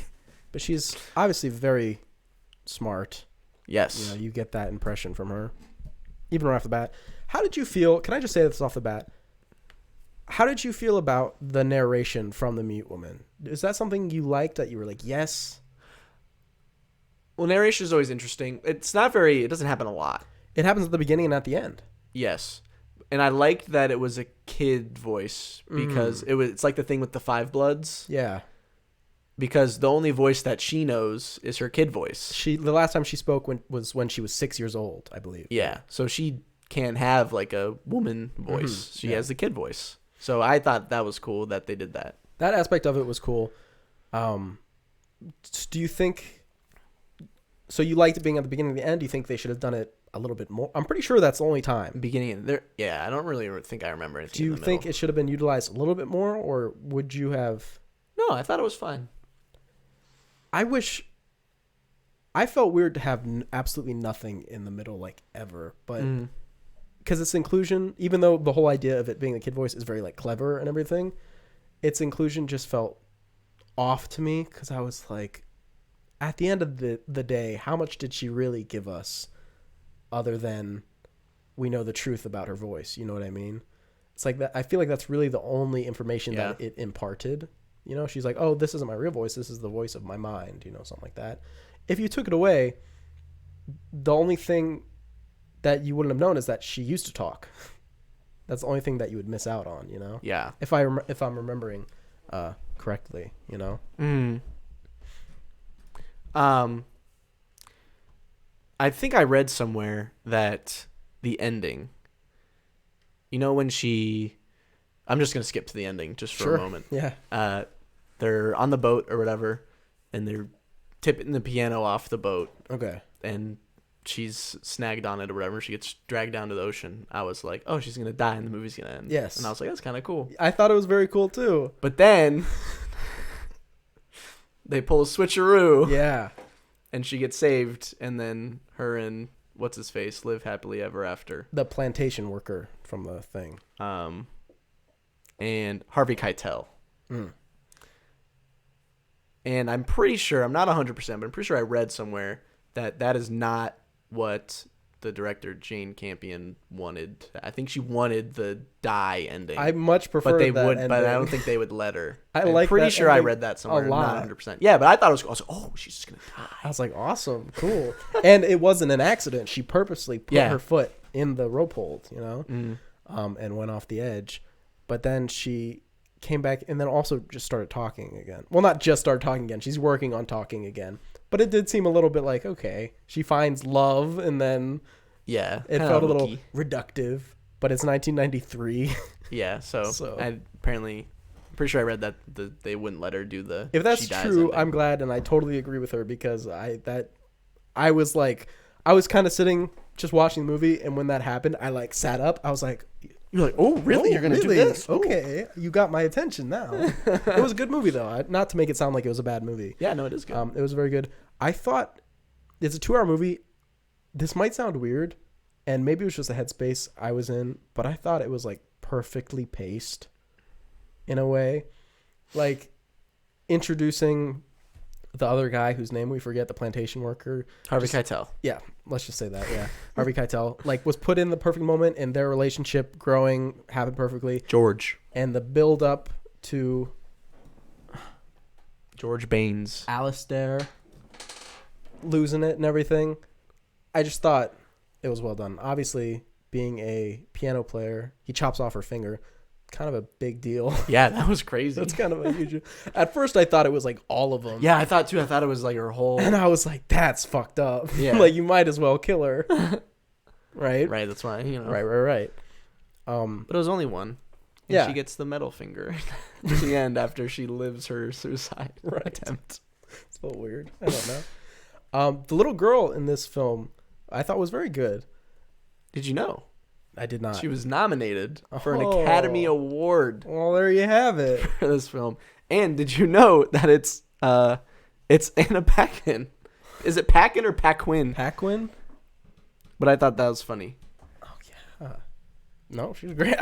Little girl, and you'd just be like, oh, because, we've only seen her when she's an adult. Yeah, I thought she was really, really good. Yeah, fantastic job. The Academy thought so, too. Especially, I thought she was, maybe it's just weird, but obviously her just being like a normal girl was great and everything. But then also when she went to Harvey Keitel to be like, he's going to chop her up, and that whole scene where she's like absolutely panicking and everything. I was like, damn, did they tell this girl her mom's going to die? Well, I have even better news now, apparently. She won. Ooh, how's that feel? She won. Her and Holly Hunter. And Jane Campion won. Yeah, I mean, for writing. Yeah, this was a pretty big movie for the awards, right? Yeah, lots of. Best lot of actress, 2 best actresses, best writing, best picture, best director, best cinematography, best costume design, best film editing. 3. Yeah. The one thing I'd have to say, and this is like a sign of the times for like 90s movies, is that when they want you to see a specific color, that color will be there. There are certain like scenes where it's like, oh, it's blue out. Okay, it's blue out. Like the mud is blue, her face is blue, the blood is blue. The red blood is blue. But really, it's kind of a thing of the times. But it's like you get really orange scenes, really blue scenes. Then you have the ones that are like normal. But that bugs me. That's like one of my biggest pet peeves of movies. I feel like it's a 90s, early 2000s thing. Yeah. It gets to me. Interesting. But yeah, Jane Campion nominated for Best Director. The second time that a woman was ever nominated. Oh, did not win. Did not. But, try again later. Try if you fail, try again. And then we got in 1995, 2 years later, we got a movie that I think we've both been wanting to see for a very long time. Yes. From Amy Heckerling, we have the film Clueless. No way. Right, yeah. I'm glad to finally know the context for that one GIF I see everywhere of her going, you know? Yeah. Don't you see that one like everywhere? I know the context. She wants to have sex with her stepbrother. Yeah. I was like, whoa. Let's get there. So Clueless is about Cher, this shallow, shallow, rich, and socially successful Cher is at the top of her Beverly Hills High School's pecking scale. Seeing herself as a matchmaker, Cher first coaxes two teachers into dating each other. Weird for that to be part of the blurb. Literally, that's like maybe the first 10 minutes of the Yeah, that is. And then the rest of the movie happens. So, yeah, Okay. that's that. She's the most popular girl in school, although you might not really be able to tell from how the movie like presents her. Yeah. Because a lot of people don't like Cher. Maybe that's the point. Maybe she just thinks she's popular. Yeah. Who knows? But, she's blonde. She's pretty. She's fashionista. She's got a closet that is like a robot that'll dress her. Yeah. Yeah. It's kinda She's interesting. rich. She's very, very rich. Her daddy's got a lot of money, and her mom is dead. Yeah. Nice. So she's in high school, and there's this new girl that comes in, Ty, who's really pretty, I thought. I Yeah. liked her a lot.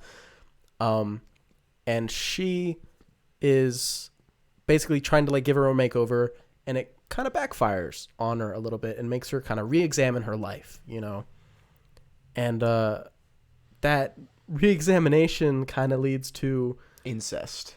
weird, almost incest. So she's got this stepbrother from an old marriage of her father's. So her father and that woman are not married anymore, but her son still kind of hangs out because he wants to be a lawyer. So he hangs out with the dad, and they're very close. Who is Paul Rudd? Who is Paul Rudd, which is very cool.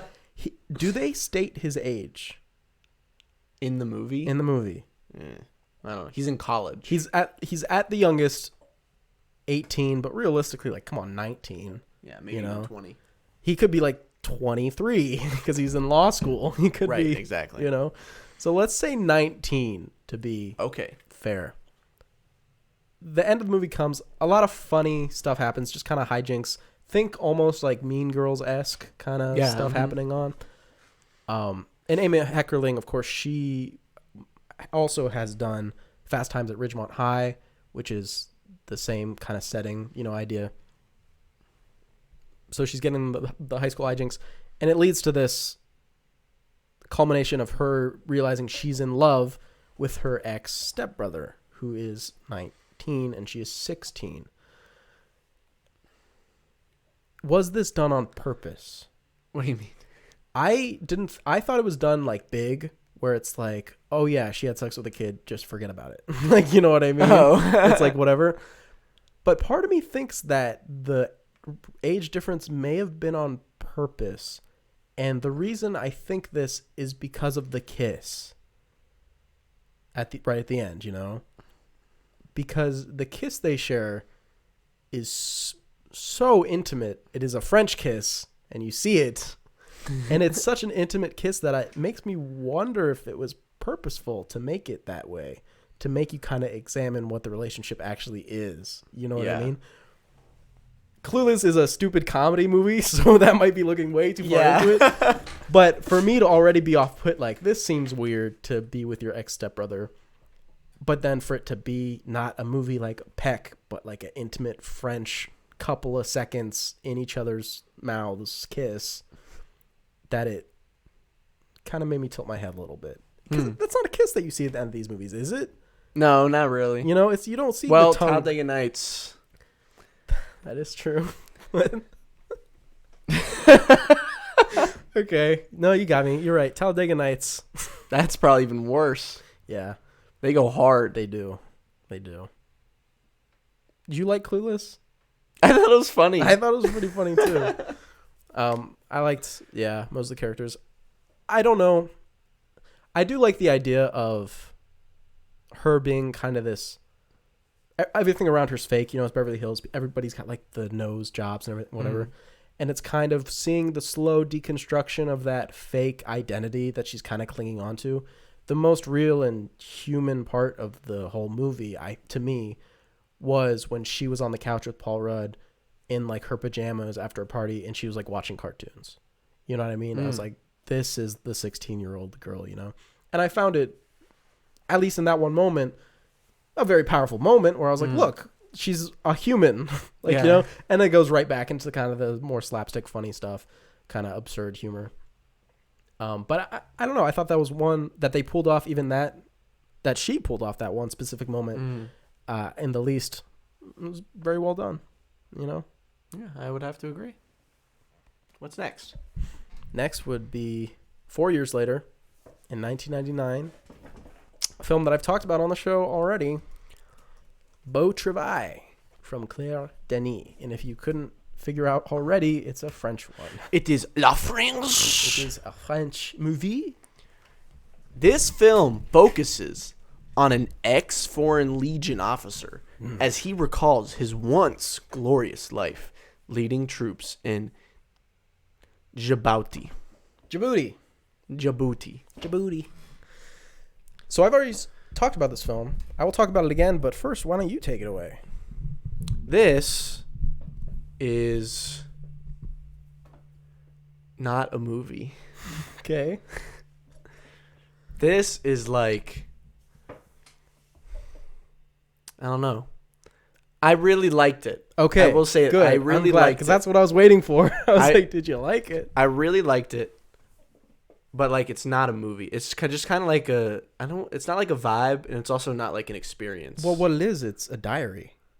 You're reading the dude's, you know, memoirs. That's true. You know, so it's literally just recounting. It's biography at that point, you know? Yeah. I want to share a few things with you. So basically it's based off Billy Budd, which is like a novella that I don't think ever got finished.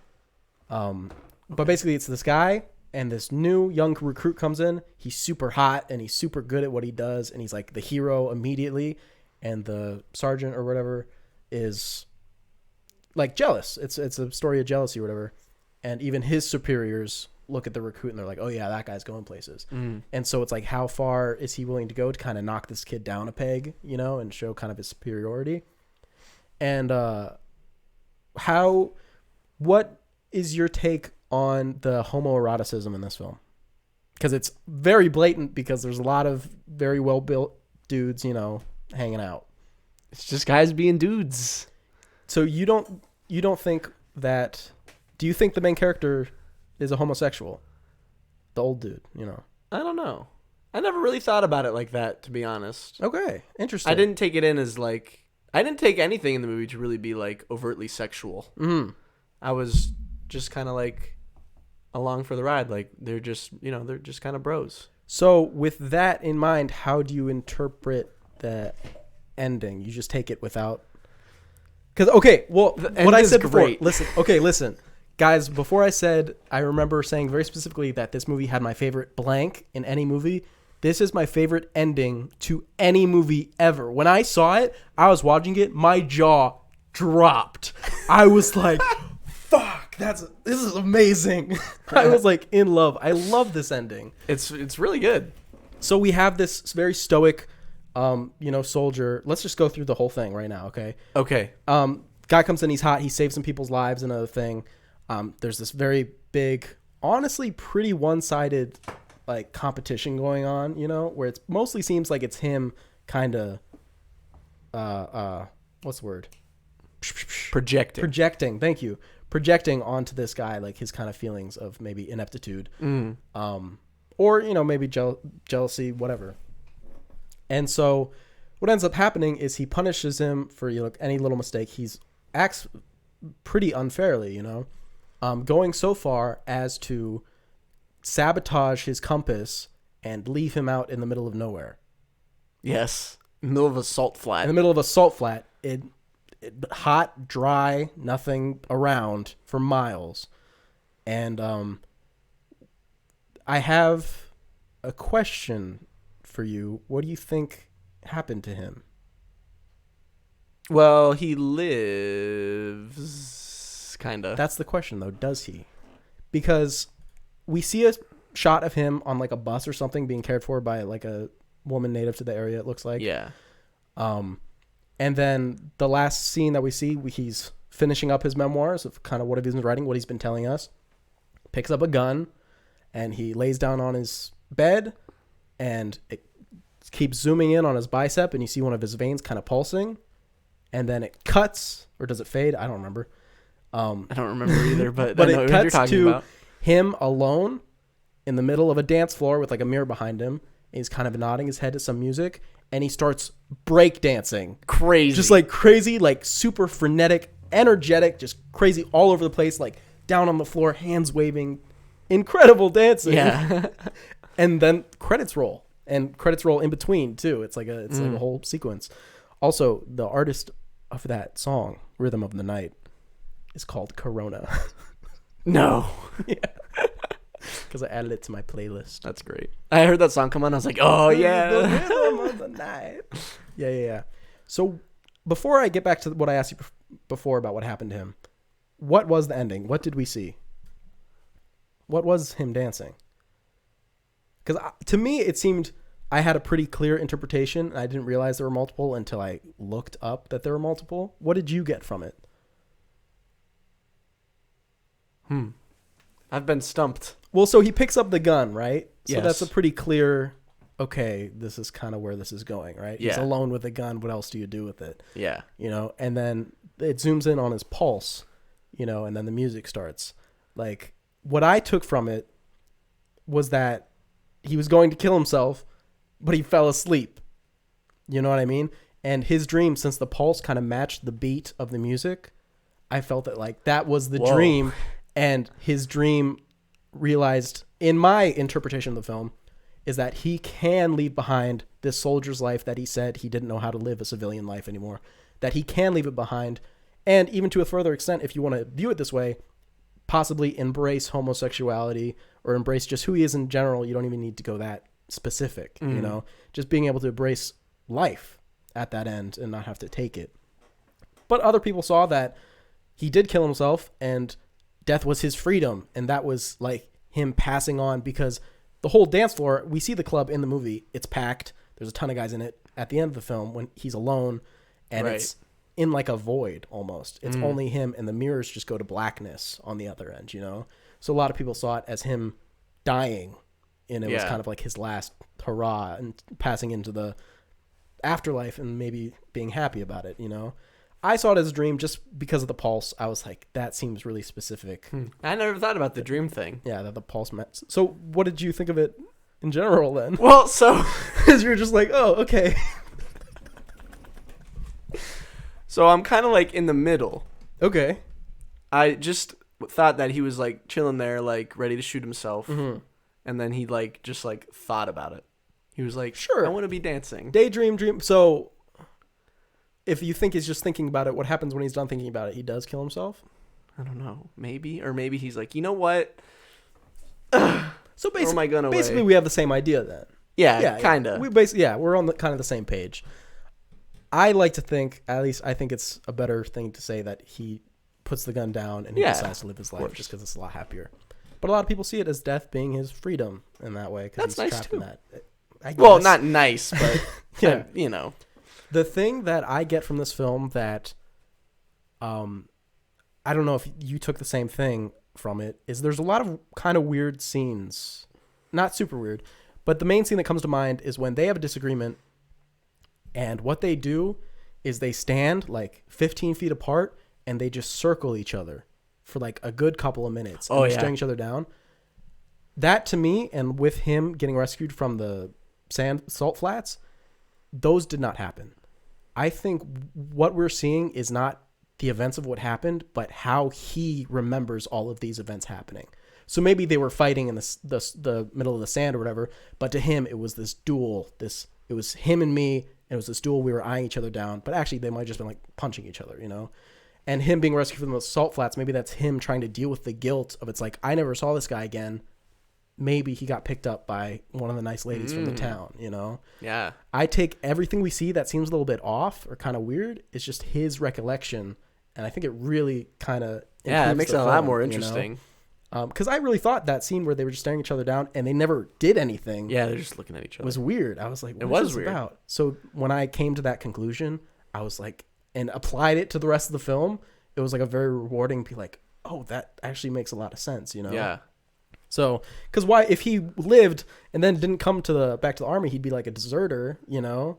Yeah. So it's like that being just like a way for his guilt to escape, you know? Mm-hmm. It just makes a lot of sense to me. It was a very fun movie to think about. Yeah.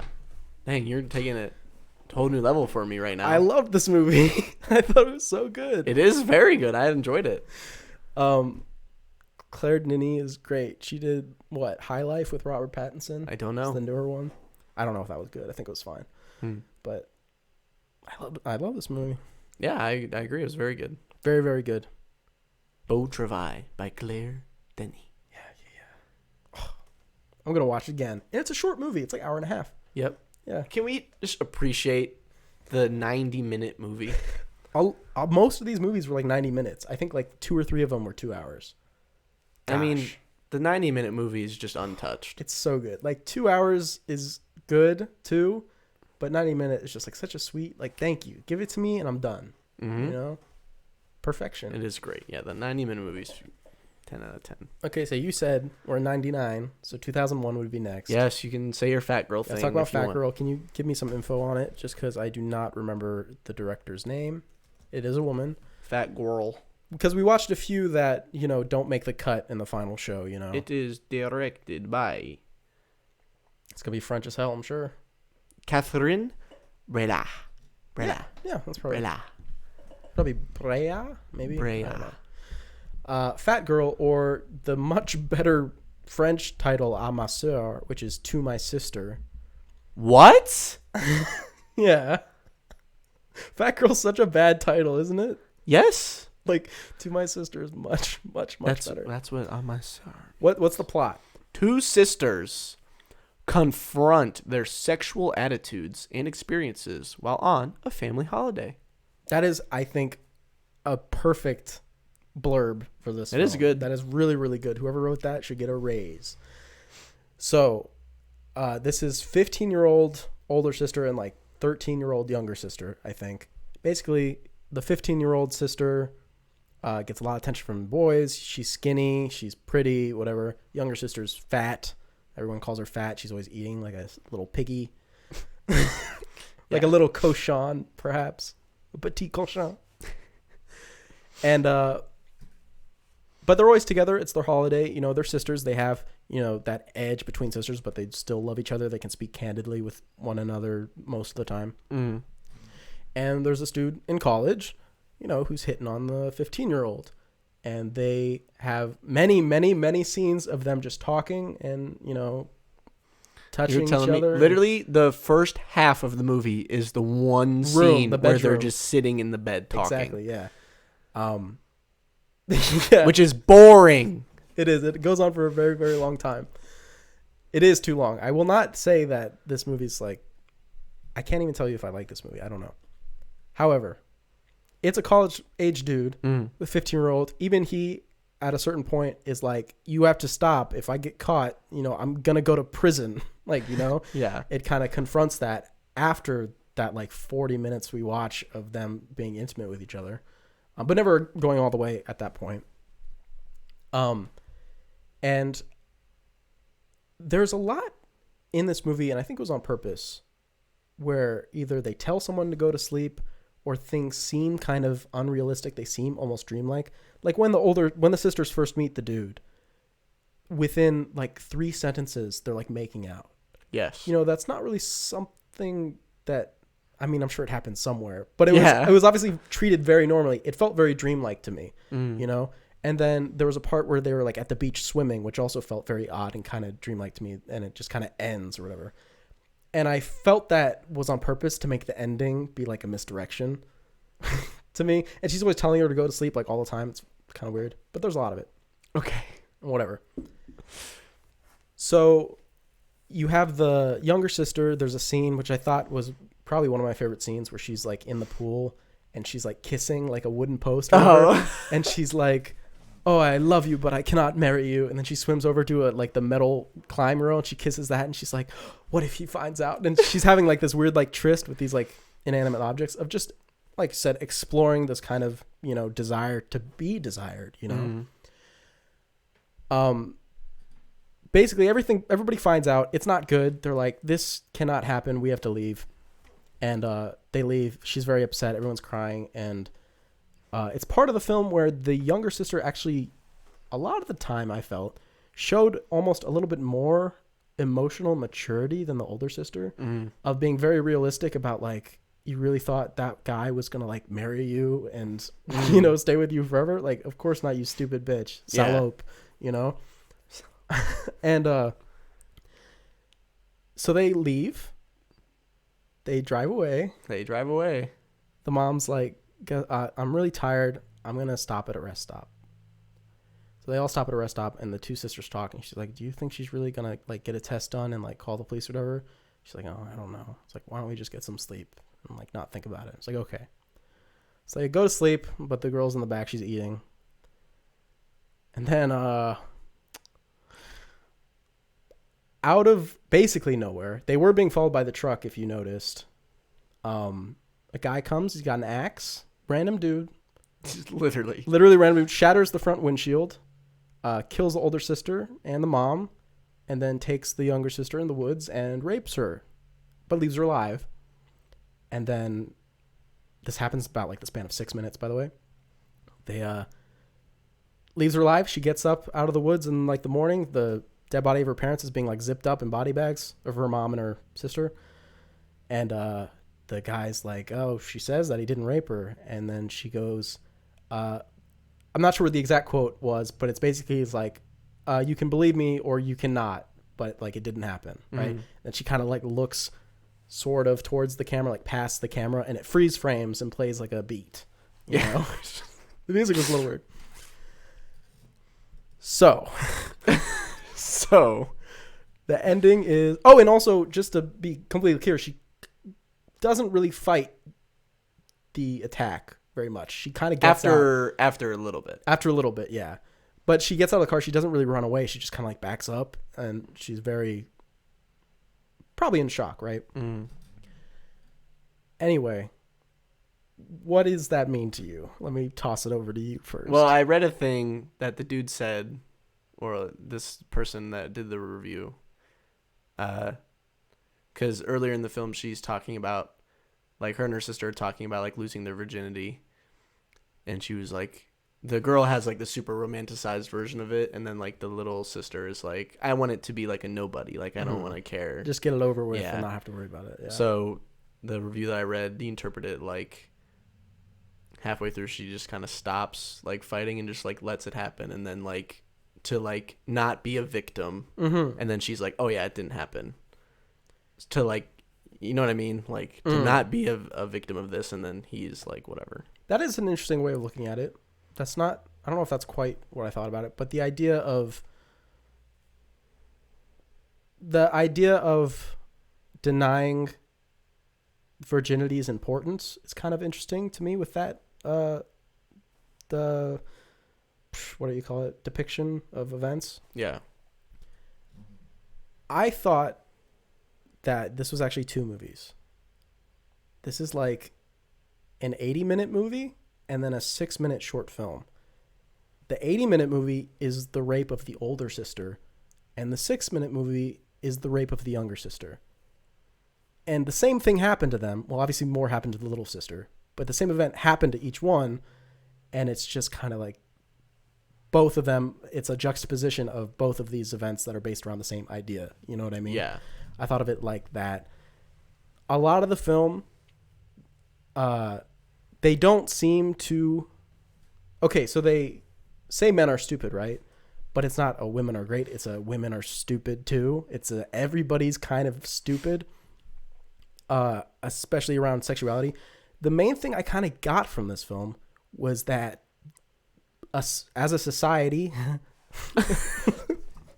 you know, as a world at large, as individual people, there is a strange fixation on the sexuality of children that is detrimental to everybody.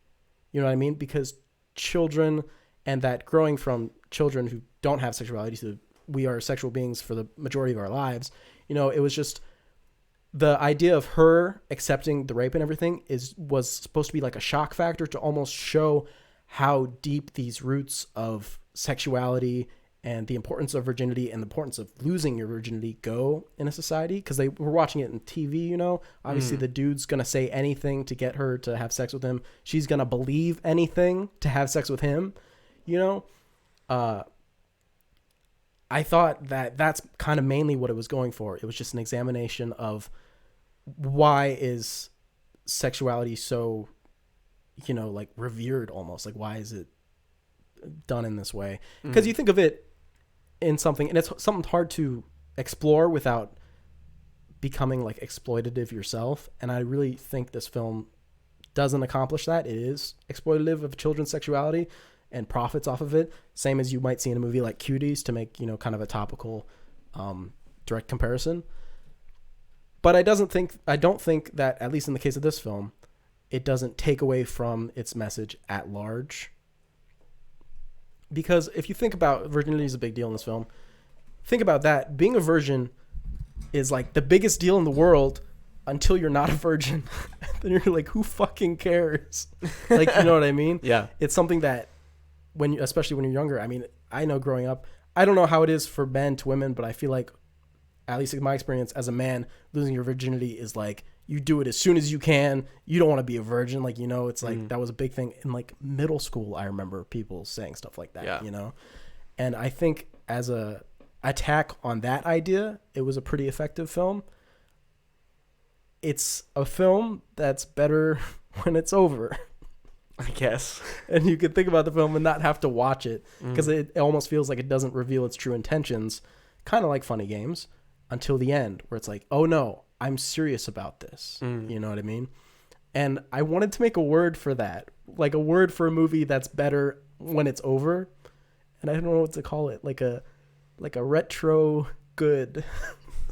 Retro good. Or a retro, and I don't know. It's a French movie, so like retro bon. Boom. Ching. There you go, a retro bon. It's a movie that's better when it's over. There we go. We've made this a thing. I'm sure there's more I could go into, but I don't want to at this time. I think I've said enough. Has this changed your kind of opinion of it? No. Not even a little bit? I mean, like,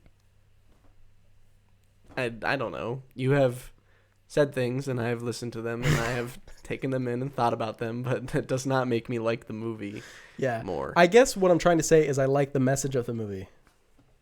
Yeah, I think the message is fine. Yeah. I just think the movie is, like, not entertaining. To fix it, I'd probably just cut out that first half, you know? So just make it a short film. Basically, yeah, 45-minute film instead of an hour 26 or whatever. That's cool with me. Probably be better. Take half the movie away, and then it's okay.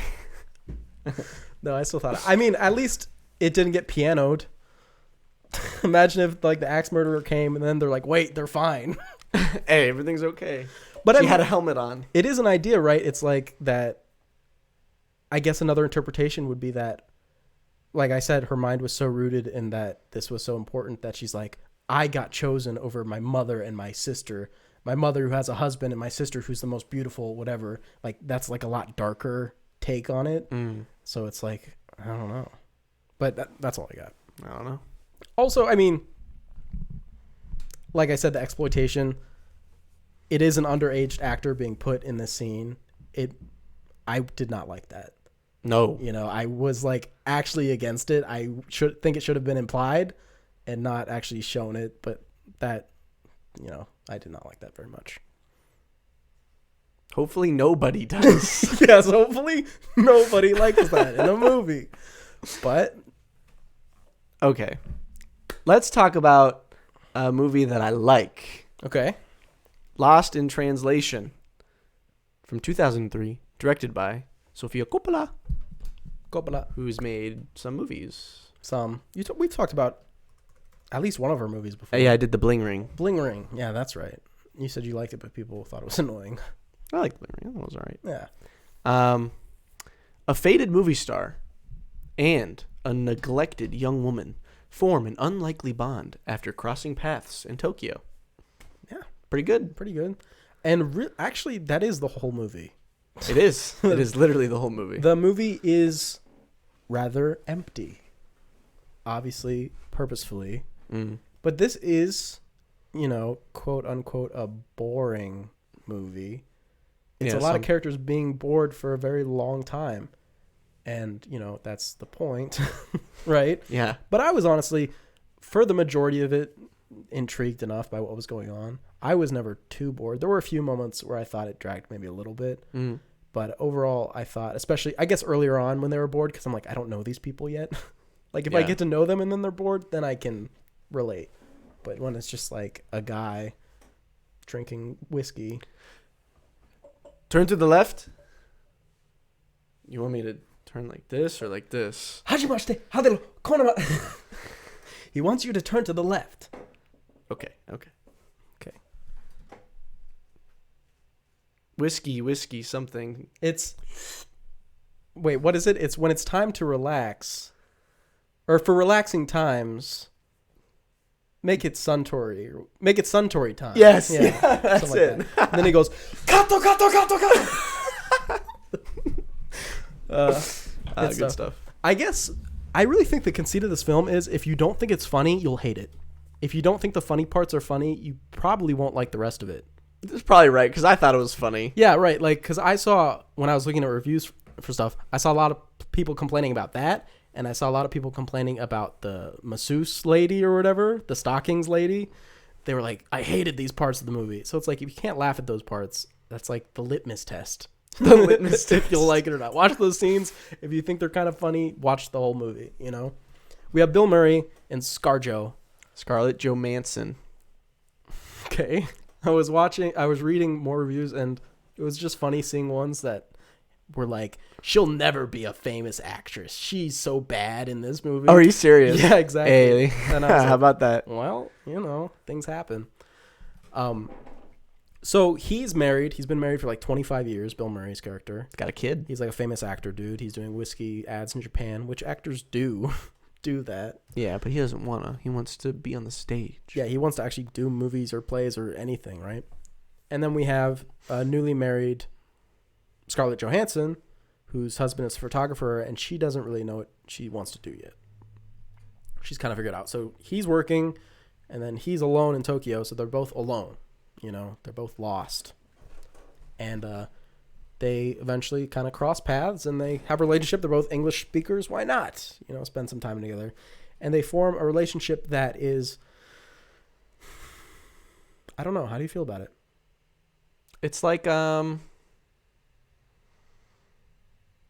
almost like a, well, no. I know what you were going to say. Is it? Maybe if they didn't have like a makeout sesh at the end.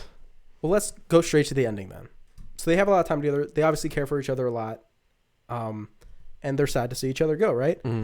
So when Sofia Coppola was writing the script for this, at that final confrontation, she wrote that in, and she had like 50 different lines for Bill Murray to say. She's like, try this. She's like, oh, I don't like it. Try this. They tried a bunch of things. And she hated them all. She's like, I can't write this. I don't know what he should say. And so I don't know if it was Bill Murray's idea or whose idea it was, but they just go, Bill Murray, just say something. When it's muffled and you don't know what he says, he's like, just say something. So he doesn't tell anybody what he's going to say.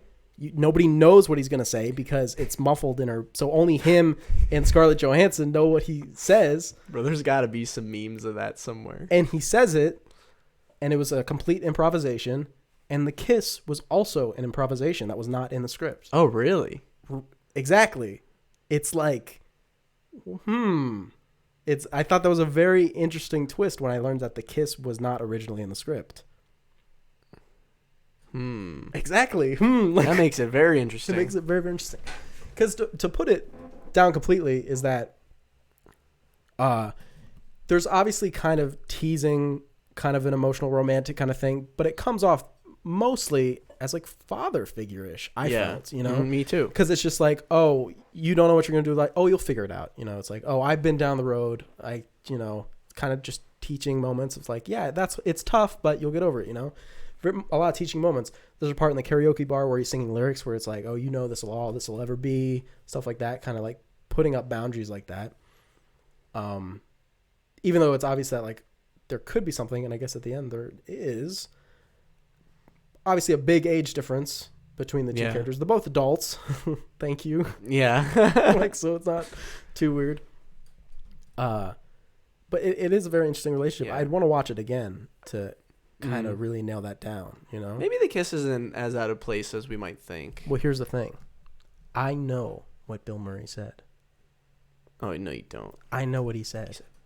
I never fucking loved you, you son of a bitch. And they kissed. No, I Googled it. I want to know. What did he say? What did he whisper? He said, I have to be going now, but I won't let that between us. I won't let that come between us. So he's like, I have to go, but that won't come between us. And that's very sweet. It is very sweet, right? And you're not supposed to know that he says that. So, like, guys. Well, now I know. Now you know. And then the kiss, you know, they were just like, oh, I guess it's kiss time. They give smoochies. They give smoochies. I do like this movie, but I don't know if I like its characters. Really? In a good way. You know what I mean? Like, I think the characters are well written. Like, I like the idea of the characters, but if they were people, I don't know if I would like them. I heard that I understand. ScarJo's character in this might be Sofia Coppola. Oh, interesting. And her photographer husband might be Spike Jonze, Johns? Yeah, I always thought it was like Jones. Maybe. But apparently it is like John. I'm not sure. I've only seen Maybe stuff it's Johnsy. Johnsy. I feel like I heard someone say it's Johnsy. Spiky Johnsy.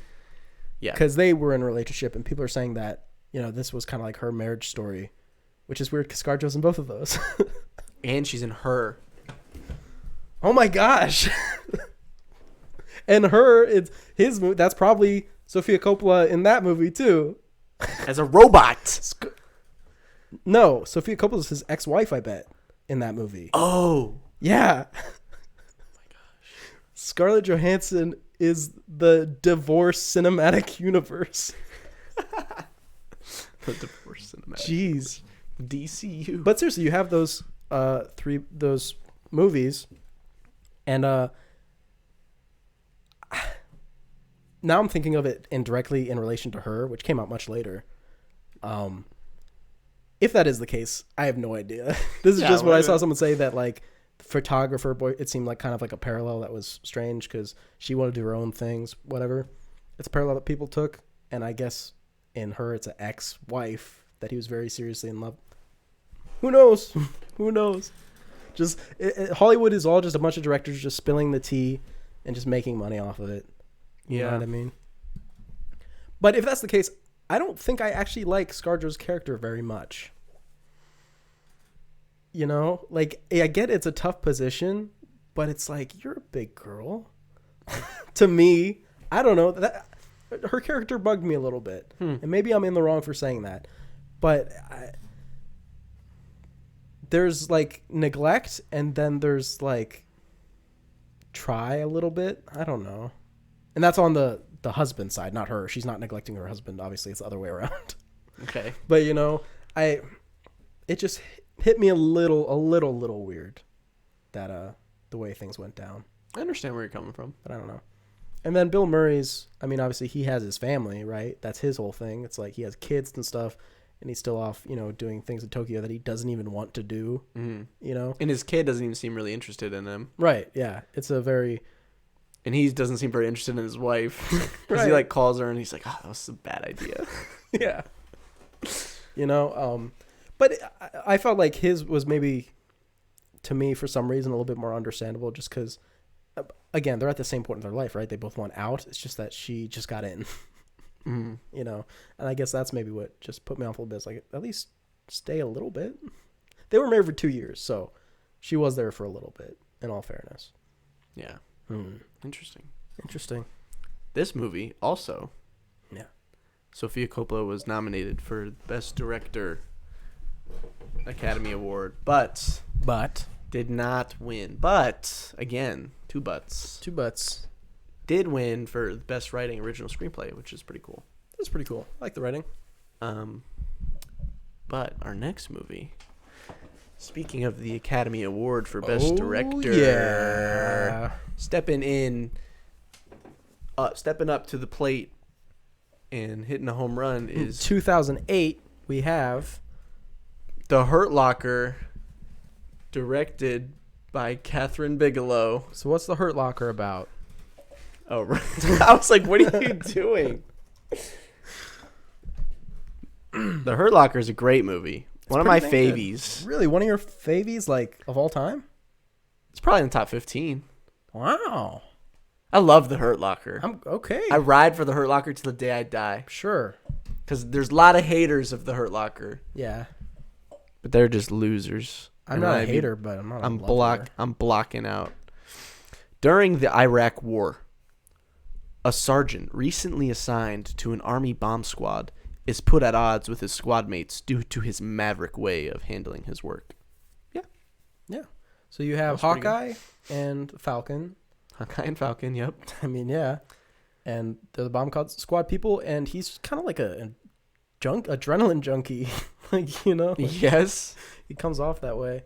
Reminded me of the Free Solo dude. Yeah. He's very reckless the way he disarms bombs. Yeah, he's a very selfish person. And I don't like him at all. It's not a great person. Yeah. He puts his team at risk, like, all the time, nonstop, even shooting them. Not a great guy. But he always dismantles the bomb. He does. He does get the job done. And only, like, one person died directly because of him. Only one. And it happened to be like a little kid. Yeah, so it's fine. So it's fine. What is it about this film that really gets you? Obviously, I think, even though I see a lot of people complain about it, the actual filmmaking, the cinematography, the documentary style they went for was... The intense, shaky cam. Yeah. Fast editing. Extremely effective. Especially if you think that at the time that would have been like the news footage kind of that you might have been seeing would have been similarly done. It was probably very effective. I was like, very young, pretty young when this movie came out. Yeah. So I don't know if it hit me. I'm trying to think when I first watched this movie. I was probably like 13 when I first watched this. Yeah, probably me too. Yeah, I think I was about then. And I remember not remembering a lot of it back then. So I did rewatch it and stuff. And it's good. And I think that choice to go with that style of filmmaking was a great one. And I don't know what people are complaining about. The film is pretty clear like 90% of the time, I think. As far as shaky cam and goes. Yeah. I was like, it was done well. I know what's happening. It's not... Because there's shaky cam where it's like, what the fuck? Where's Superman? You know what I mean? Yeah. And then there's shaky cam where it's like, oh, I'm in the action. It's like immersive, you know? And I think... it accomplishes it without being confusing at all. Yeah, definitely. There's nothing like where you're like, oh, I don't know what's happening. Right. You know exactly what's happening. So on a technical aspect right off the bat, this movie's great. Oh, it's fantastic. It's probably one of my favorite, if not my favorite thing about the movie. It's phenomenal. Yeah. I really love the performances also. Yeah, that's great. Especially Jeremy Renner. He just like totally goes into it. And even Anthony Mackie a lot too. Yeah. As like he's the guy that's like mainly at odds with him most of the time. They just both turn out really great performances. You just totally believe that Jeremy Renner is just like this total asshole dude who's just like, yeah, whatever. I'm going to take my headset off while we're like completely surrounded and just defuse this bomb. No Without problem. any protective gear. Yeah, I'm just take all my gear off. Yeah. No problem. But yeah, though, and I just think like not every, but like almost every scene is like totally memorable and like just rewatchable. Like you can look it up on YouTube. You can be like scene by scene. Yeah. You can be like the Hurt Locker opening scene, the Hurt Locker diffuse car bomb scene, the Hurt Locker like sand dune scene. Yeah, the sniper scene, which I wanted to say that I think this movie has literally the best sniper scene in any like war movie. That's pretty good. Yeah, it's my favorite. You know, a lot of people like the Saving Private Ryan one. Right, that's the one that comes to mind. But I'm just a big fan of the the way in the sniper scene they're there for so long, Mm-hmm. and he's just looking through the scope forever, and you can see like the crust and like the dust like sitting on his And the eyes, fly and the literally flies flying, just like crawling sitting in on his him. eye. Yeah, literally on his eye, and he's still just holding completely steady. Yeah. And they're like, looking whatever, they're trying to get any type of water they can. They got like one juice box. Right. Yeah. Um, They gotta spit on the bullets because the blood is like making them jam. He's got like spit on it and he's wiping it. And yeah, like, so very, very intense. really great, very immersive movie. I've seen a lot of people say that it kind of like tails off towards the end with like the kids subplot and stuff, which like I get it, Sorta. but for me, I'm still like totally in on it. And then the end, I like the end when he's just like, you know what? Screw my family. I'm gonna defuse bombs for the rest of my life. Right, which won't be very long, I bet. What do you think about the idea of romanticizing this kind of stuff What do you mean? in the context of this film? Do you think this film does that? No. Okay. I think it shows that what happens when you do romanticize that, like the bad things that can come from that, because Jeremy Renner is kind of the dude who's like, oh yeah, I fucking love this shit. Right, yeah, he's the one that goes after. He's like, I need justice, I need blah, blah, blah. Yeah, he's like, oh yeah, I think love this. the film, between that aspect and the asshole, like, lieutenant dude who's like, you're a wild dog, you're a wild man, you got, he's like always hyping him up or whatever, and he like, pretty sure he like orders the one guy, he's like, oh, his wounds are, he'll get through it, and he's like, no, he won't, right? And the guy's like, shoot him. It's showing, the two sides of it, I think. Obviously, it can't be a total takedown of the American military because they probably had a large hand in the making of the film. Right. But I thought it was effective, at least in balancing the idea of, look at the cool action scene, and then this is awful. Yeah, right, yes. The only thing I think that maybe could have been done a little bit better is the civilian aspect on the other side. I feel like maybe that was a little underplayed. The closest they get is with the kid, but overall, I think it handles it. I think she juggles those things very, very well. Yes, yeah. Fantastic. And I wish Catherine Bigelow would make another movie. Yeah. She hasn't made a movie since Detroit in like 2017. Yeah, it's been a second. Been a hot second. So we need her to come back. By the way, this movie won like 1 million Oscars. Yeah. And Best Picture and Best Director and Best Everything because it's the best. Snapping for. And Catherine Bigelow, hello. First woman to ever win.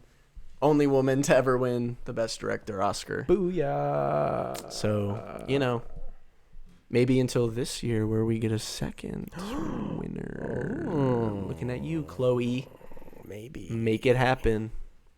Looking at you, Patty Jenkins for Wonder Woman 1984. Patty Jenkins is a good director, though. Like, it's just Wonder Woman is just not a good movie. It's not working. It's got to be. I remember she had an interview where she was like, oh, yeah, Wonder Woman 1984, the ending was supposed to be completely different, but the studio was like, nah. Like, I really feel like those movies are a result of studios being like, no, definitely. No, So, what are you going to do? What are you going to do? The very next year, next film we're talking about. You'd already seen this? Which one are we? Fish Tank. No. Okay. Just, by the time that we talked, I already watched it. Oh, sweet. Earlier in the week. Okay, cool. Directed by Andrea Arnold. 2009. Fish Tank. Is it about a fish? Is it about tanks? I don't know. Everything changes for a 15-year-old Mia when her mom brings home a new boyfriend. Michael Fassbender. Yes. Yeah, that's what it's about.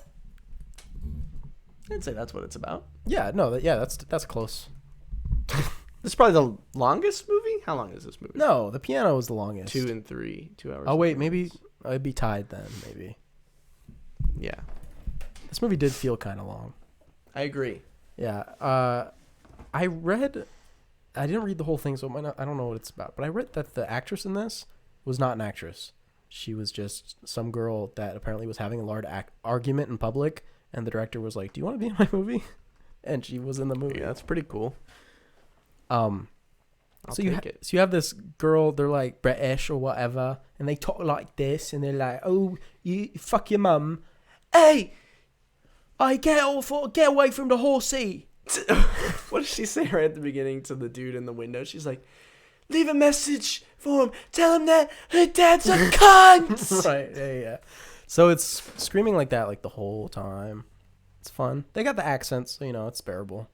Because you're just like, oh, I didn't know you could call someone that and be considered an insult. She wants to dance. She wants to be a dancer. She wants to be in a hip hop crew. And her mom's, like skanky kind of. Her little sister is a potty mouth. Her little sister's like 7 or something. Yeah, she's like, "Fuck you." He's like, "Fuck you, cunt." It's like, all right. So she's trashy. Her mom gets a new boyfriend, Michael Fassbender, and he's a cool dude. Heck He yeah. can catch fish with his bare hands. He can work at a security place. He makes good money, He knows how to dance, kind of. He knows how to sleep with an underage girl. Like He's got it all. he, slowly kind of forms this relationship with Mia, which culminates in him, taking advantage of her in that way. And that leads to a series of events where you find out that he's married and he has a daughter. Yikes. And this is the part of the movie that was the weirdest to me. So she finds this out. So she goes to his house and pisses on his carpet. Yeah. That was so great. And then she does something else. She kidnaps his daughter, his 5-year-old daughter. Yeah, she does that. And then she pushes her into the ocean. She accidentally pushes her into the ocean of which she cannot swim. I think she did it on purpose. Probably. But then was like, wow. Oh, shit. She's going to die. Yeah, she's going to die. Right. So she helps her out, and then she just, returns her. I'm still not sure, and I'm assuming that even she didn't know what she was going to do with the kid. That was kind of the point. It was just, an impulsive, she's a 15-year-old. This is the worst thing that I could do to him right now, so let's do it. But obviously, when she realized, a kid's going to die, she snaps out of it, and she returns it. That's what I took from her plan, was that there was no plan. Yeah.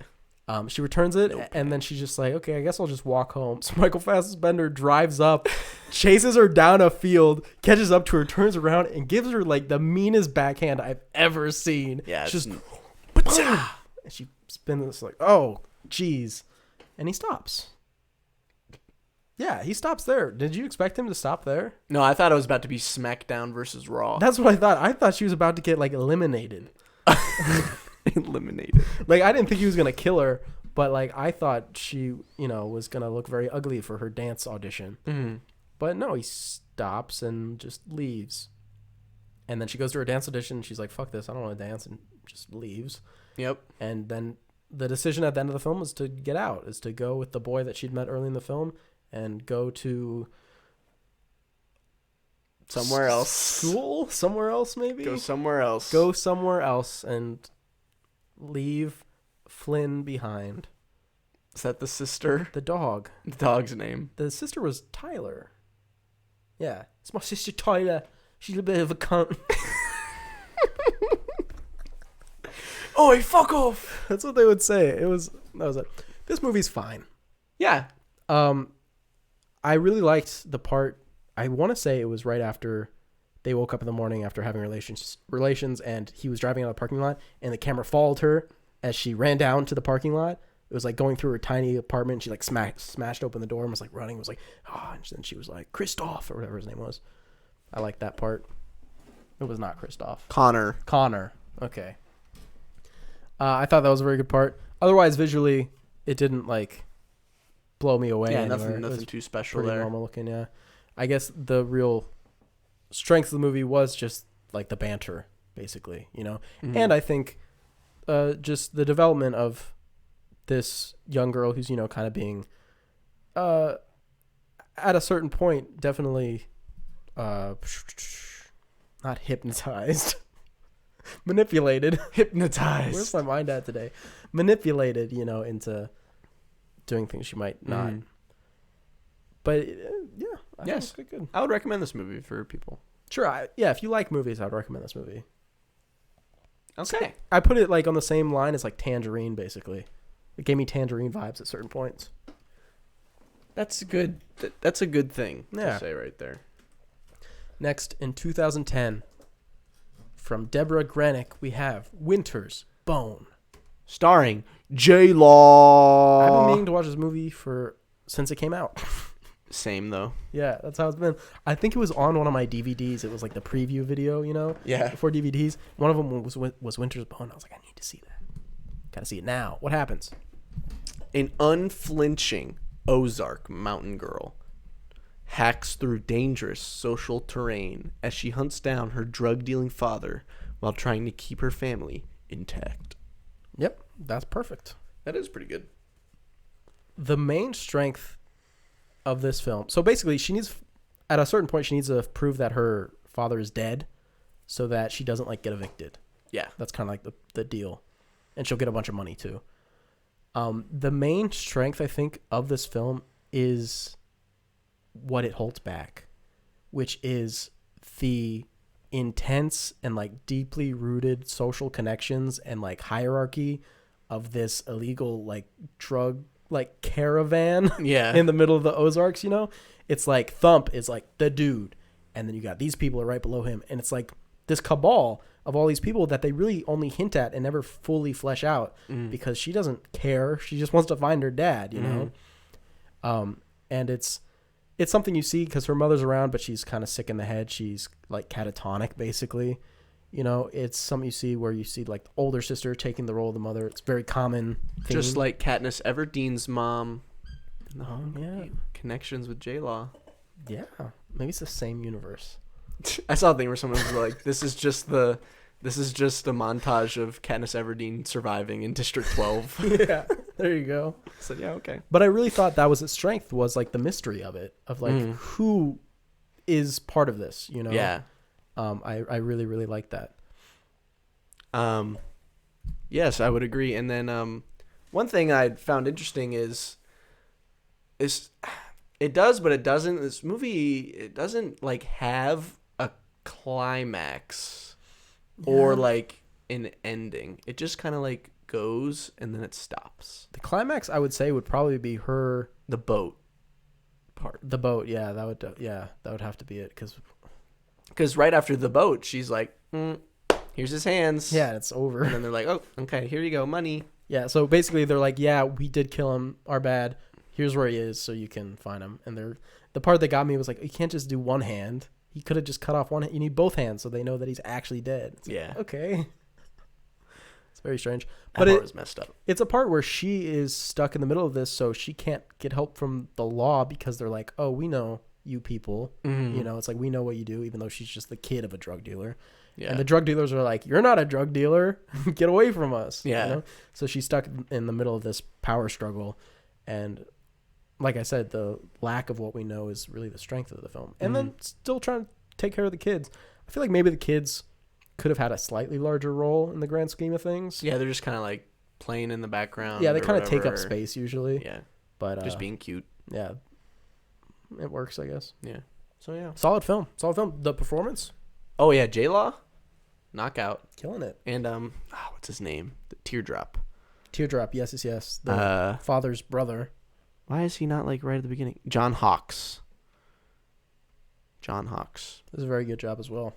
And I don't know if you noticed, the lady that takes her on the boat. Yes.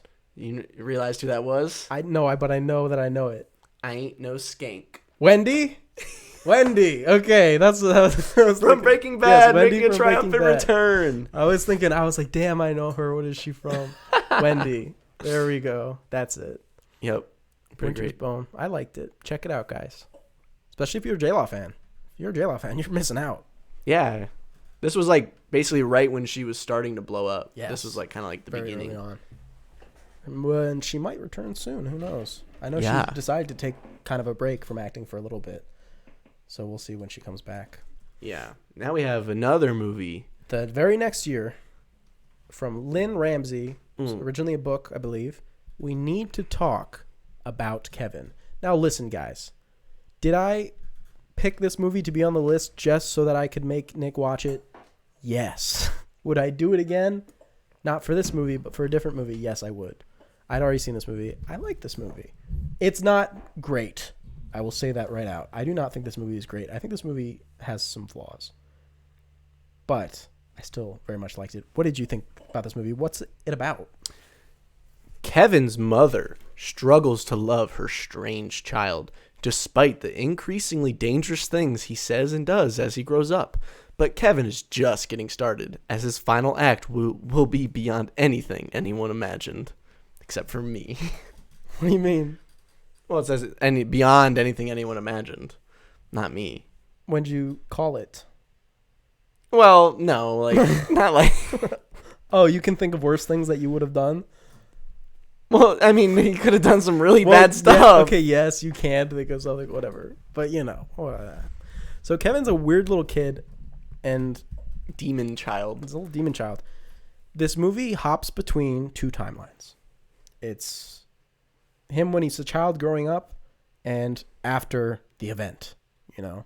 Which is in the dark until the end of the Until the end, yeah. We don't exactly know what happened.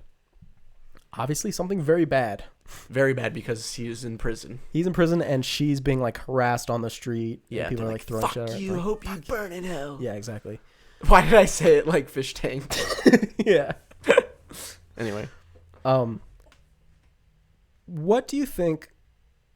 Should we get more into the plot? Like, I mean, it's really just him being a weirdo until the end. Yeah, it's just the movie leaves like a breadcrumb trail of him being a very troubled child. It really feels, I don't know if this was the intent, but it almost feels as like it's the mom retracing when did it go wrong. You know, when he was a baby, okay, this happened. When he was like a toddler, I broke his arm or whatever. Threw him across the room and broke his arm. You know, it's like when he was a kid, he would put strawberry on his white bread and eat it, strawberry jam, and just eat it like that, like just strawberry jelly. He would hold the N64 controller by both the ends instead of the middle. Instead of the middle, just both ends. Like that's when you're like, okay, we need a 38-month abortion.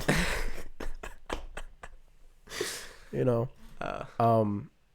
very weird guy. And Ezra Miller, I thought he was great. I loved him. Really good. I thought he was super creepy, and Yeah. it's like probably my favorite role that he's been in that I've seen. Mm-hmm. You know, I mean, I would actually probably agree with that. He's great in Perks of Being a Wallflower too, but this is just like another more for him to dig into, I think. Yeah.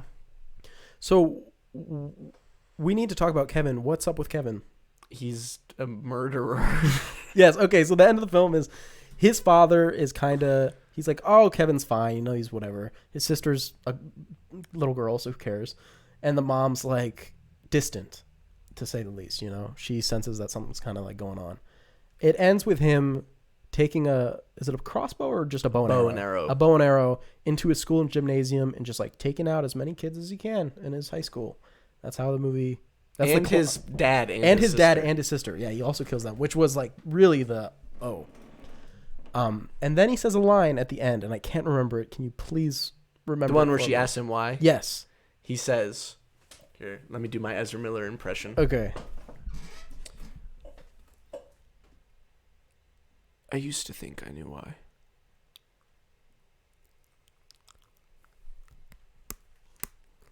But now I'm not so sure.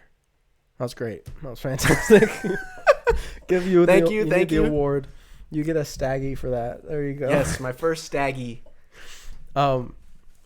Which really I felt turned a lot of the film on its head almost. Because it's like, is Kevin just this born evil maniac, you know, or did something happen, you know? And what I took from the film is that his mother, Tilda Swinton, who is also very good in this film, Yeah, great. just did not love him ever. Definitely not. When she was pregnant, she hated him. When she gave birth, she felt nothing. You know, it's like she just never loved him. And that, I think that is what turned him into this, you know, monster, I guess you would say, is that he just wasn't loved, you know? And, I mean, his dad, I'm sure there's love, but his dad also seemed like flippant, almost like carefree, you know, like not really digging in deep to anything, just kind of like, oh yeah, it was fun times. Mm-hmm.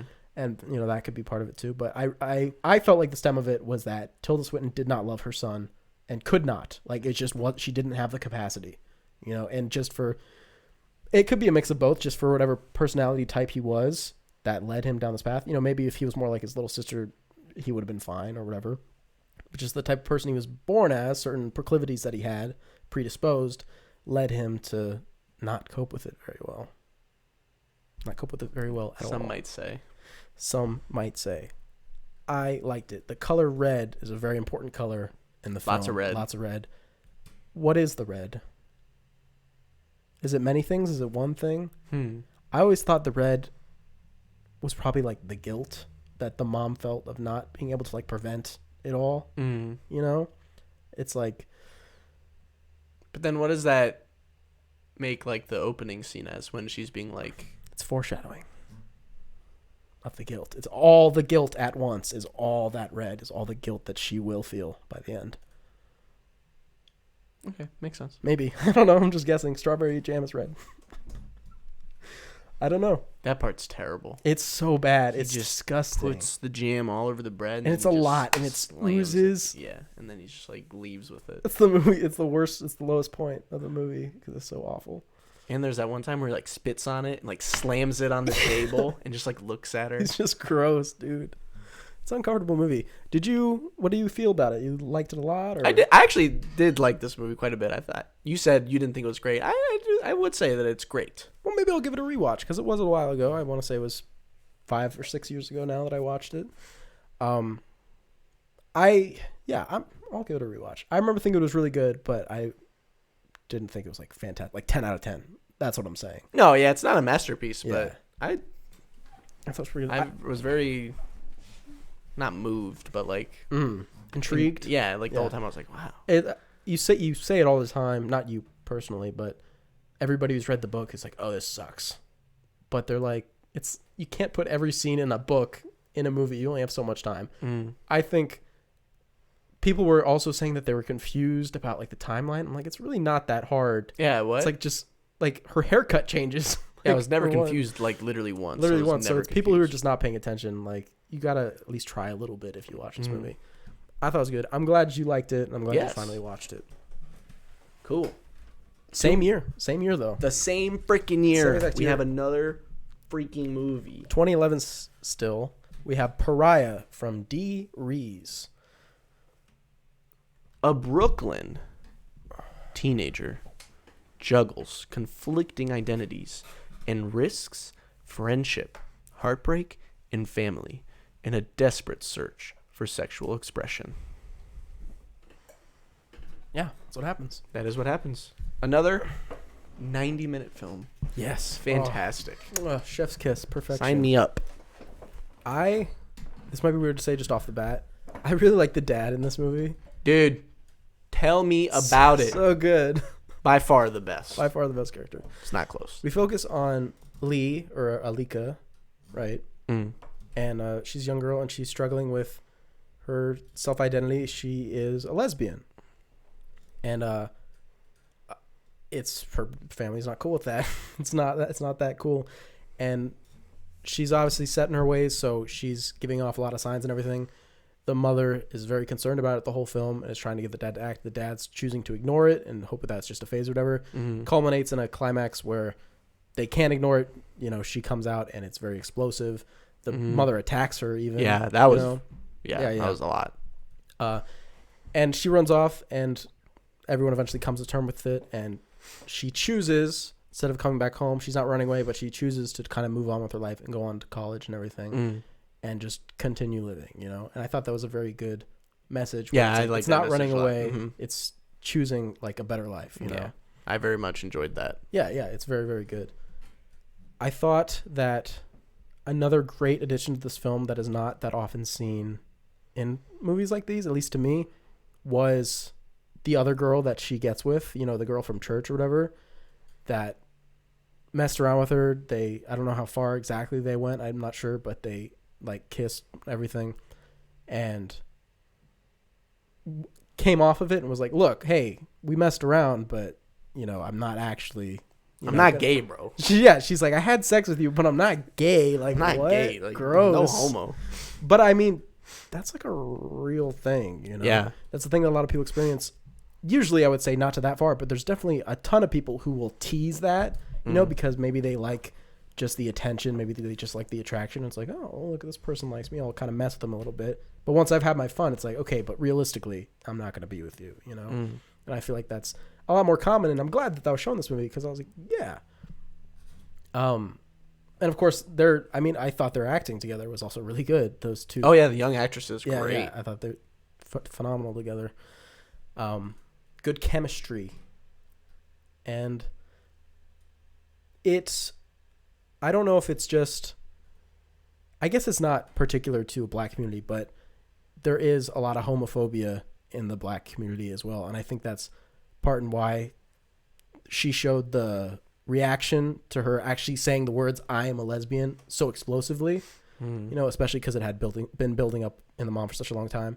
And I love that it refused to give it like a fairy tale ending. The dad came to terms with it like barely, it seemed, and the mother couldn't even say "I love you" to her daughter. Yeah, that was heartbreaking. She was saying like "I love you," and the mom was just like, yeah, she's really crying, and she's like, "I'll pray for you." Right, she's like, "I'll pray for you," and just leaves. Yeah. And that's like, assumedly the last time she'll see her daughter for like years, maybe. And you get kind of the same similar arc with her best friend Laura. Laura, yeah. Let's find out. And with her mother, and also being completely rebuffed by her, like going through that. It's like, "Oh, I got my GED," and just being completely like, "You're dead to me." Yeah, she didn't even say anything. I thought it was just a very effective portrait. My biggest complaint about the movie is more on the technical side of just the shot variety and composition. Yeah, a little bland. I thought a lot of it was a little too close. I was missing those wides a lot of the time. It was a lot of like shoulder up, and I was like, "Come on, give me a little bit more than that." It was probably like, especially near the end of the film, I was like, man, I really don't know what her shoes look like ever. That's not the What do her shoes look like? That's not the point of it, but it's shot variety and stuff and composition like that. You want a little bit of that to keep people, engaged with the film. And I was missing a little bit of that.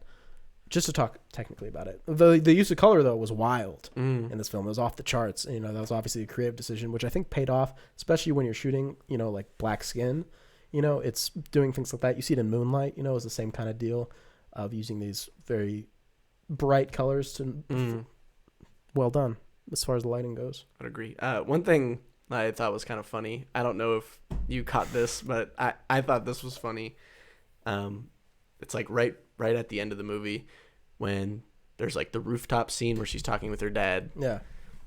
I don't know why, but I swear that set is exactly the same as in the room. When Tom Wiseau was like, "Didn't I hit her?" I did not. Well, I'm pretty sure they were actually on a roof, and the room was on a stage. Yeah. So I don't. But it's the same. It is the same though. Yeah, it is. It is.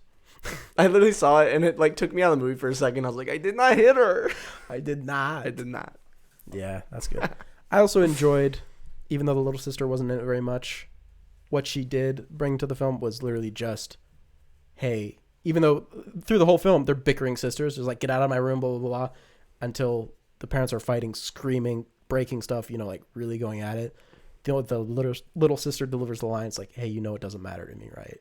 And it's like, that moment is like perfect for that kind of character where it's like, this dynamic, they're sisters, right? And to bring that in at that moment is a really grounding, she has someone, she's not like hopeless, I thought that was well done as well. Yes. I really liked Pariah. Yeah, it was very good. Very, very good. Now, that leaves us one. The moment you've all been waiting for. The winner of 2 Golden Globes. Best Director for Chloe Zhao and Best Picture Drama for Nomadland. 2020. I will say it right now. And I'm like, should you read the thing first or should I say it first? I don't know. Is your thing about the thing or the thingy? Just read. No, okay, fine. I'll say it first. I think that this movie, maybe you'll disagree with me, is like, no joke, the most like affecting, like emotional, introspective, just like awe-inspiring nature documentary I've ever seen. Yeah? Like, no, I kid. It's really good, but I did like a lot of the nature photography because there was quite a lot of it. Obviously, she's trekking or whatever. I liked a lot of the shots. I thought they were very well composed and everything. What's this movie about?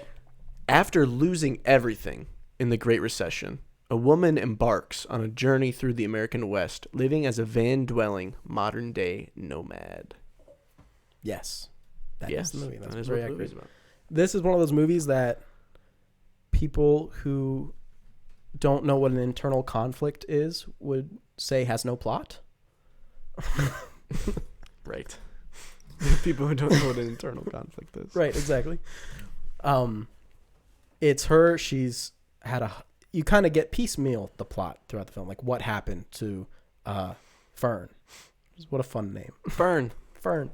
You know, what happened to her? How'd she get to this point? You know, you find out that she had a husband. They worked in like a community that like was reliant on a business.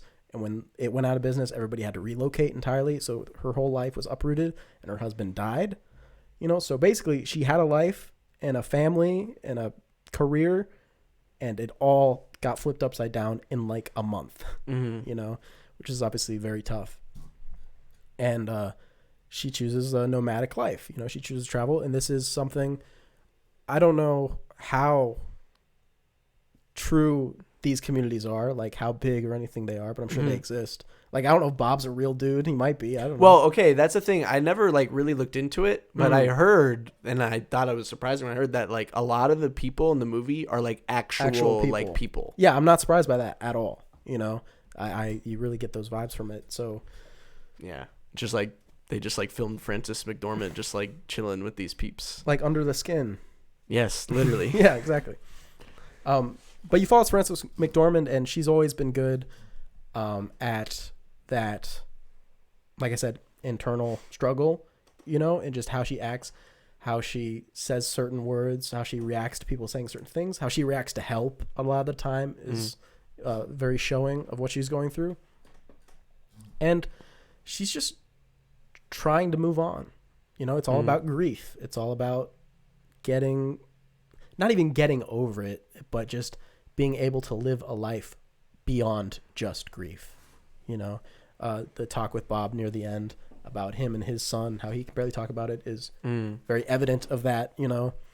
And it was just like, there were certain points of the movie, and I don't know if you felt like this, but I was like, I could live in a van. Dude, literally. I was like, this might be kind of fun.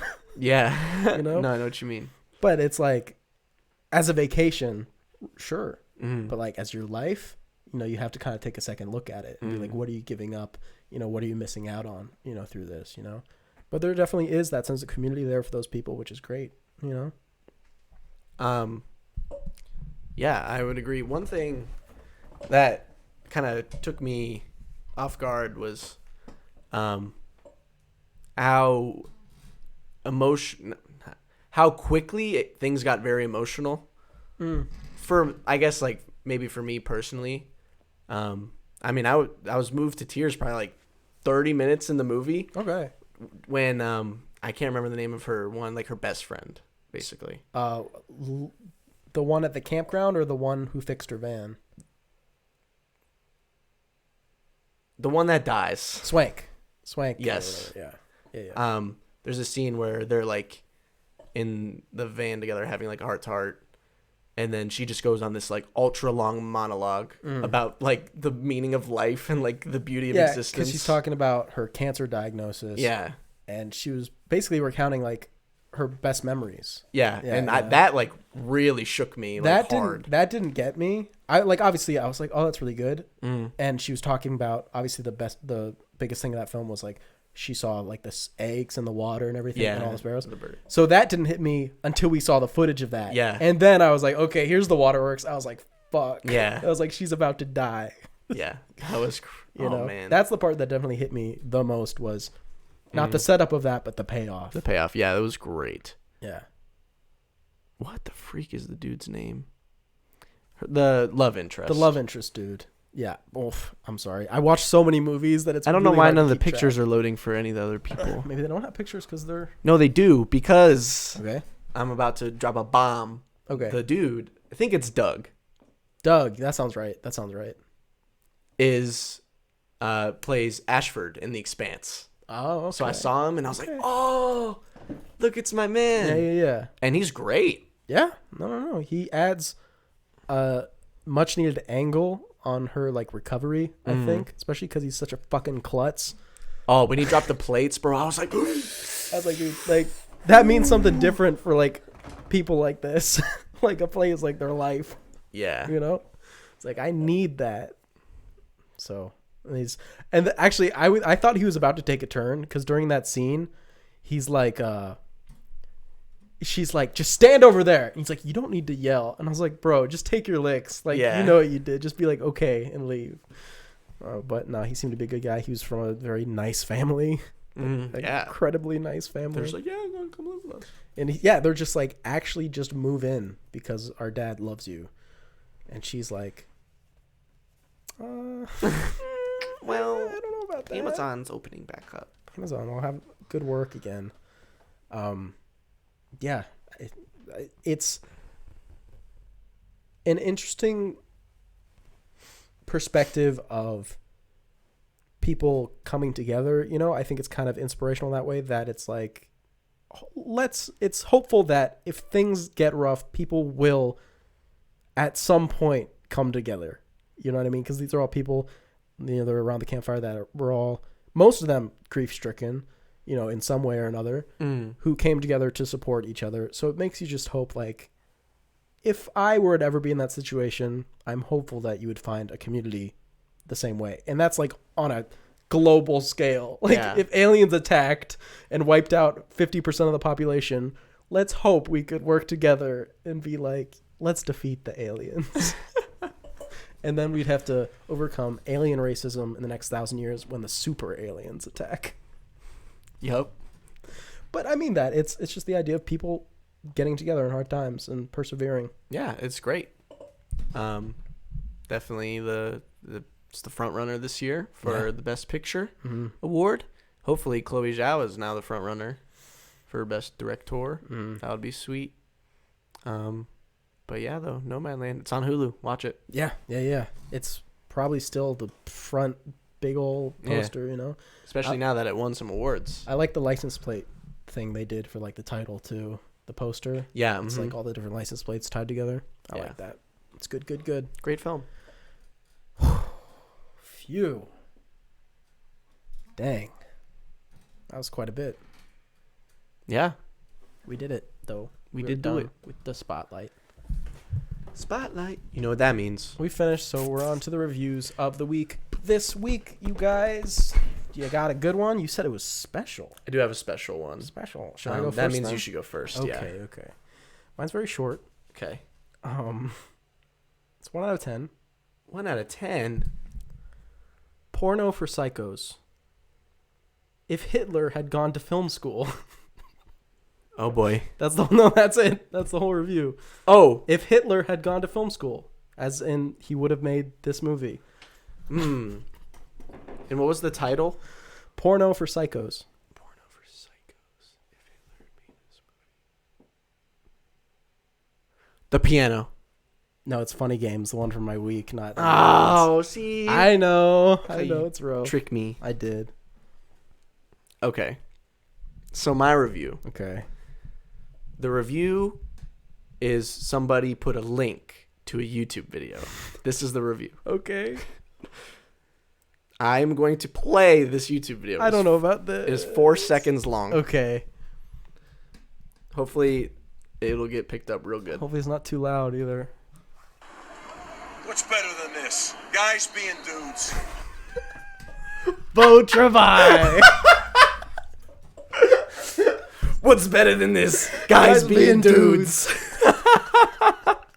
That is a That is the perfect. That is fantastic. It's just the perfect That is review. incredible. You know what else you just made me think of that I forgot? Okay. I might have mentioned it last time I talked about it. I think it was during maybe our LGBT episode, maybe? I don't know. It might have been random as well. Do you remember that training exercise they were doing with the hugging? Remember they would like embrace and then they would push? Yeah. That was in Monos too. And oh, dude! Continue. I will remember this. All I'm saying is that I don't know what that is. I've looked it up. I've tried looking up what that exercise is, and I can't find anything about it. Oh, interesting. Yeah, it's weird. I meant to say this. Okay, good. I feel like Beau Travail is like what Monos should have been. Yeah. No, yeah. Because we have like mixed feelings on Monos. You think it's a 6. I think it's a 6.5. Like, it's not really mixed feelings. Well, like, our feelings collectively, like we have mixed feelings about the movie, not like Oh, our okay, feelings sure. are like Yeah, okay. opposing. But yeah, I thought about Manos like a lot when I was watching Boat Trial. I was like, wow, these movies are like they could be the same, but they're not because Manos is like not as good. And they both do the hugs. And the hugs, yeah. It must be a foreign military type deal then. I don't know. And what's Because I have friends in the military Oh, who I okay. sent them like clips, and they were like, "I don't know what the fuck this is. It looks gay." It looks- I would do that. It seemed intense. Well, no, it does seem intense because it's like a full on grapple and then like a push. Like it's, yeah, and it's like for a long time. It's intense. You could see like their backs are like red Yeah, from like. exactly. Yeah. Anyway, yeah. Oh, Okay. Oh wait. Okay. Should we pit these people against each other? Are you gonna pick one that's your favorite? Is it? Well, it'll still be the. It's the Hurt Locker. Mine would probably be Bochervai. And then the Hurt Locker, Yeah. and then Nomadland. Mine's probably like. If Actually, no, I I'd had to put pick a 3. Nomadland above. Maybe. I don't know. Maybe I'd put it above the Hurt Locker. Are we just ranking 3? Or you want to do all of them? Oh, not all of them. No, just 3. Top 3. Yeah. Okay. Well, mine's Hurt Locker for sure, number 1, and yours is Boat Trial. Yeah. I'd probably do Hurt Locker, Lost in Translation, and then Boat Trial, and then Nomadland like right underneath. Okay. I think I do Hurt Locker, Nomadland, then maybe Lost in Translation, then Kevin, then Pariah, then Clueless. Clueless or Winter's Bone tied, and then Piano, And then Fish Tank. Fish Tank at the bottom, And then Fat Girl. In fact, Or To My Sister. To My Sister. Yeah. Amasseur. Amasseur. Amasseur. Yeah, it's cool. All right, Sweet. emails. Did emails. you know, Did you know that you, the listener, I'm having a good time, you guys. that the listener, you, the person listening to this, when did Groot fall over? A long time ago. Oh my gosh. Anyway, you can email us, the two of us right here, Yes. at And Maryland. and Marilyn and Black Phillip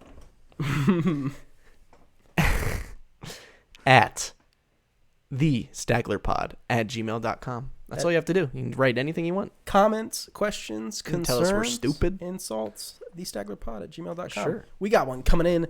It says, This is what it says. "Hey guys, I know sometimes actors/actresses can become synonymous with certain roles.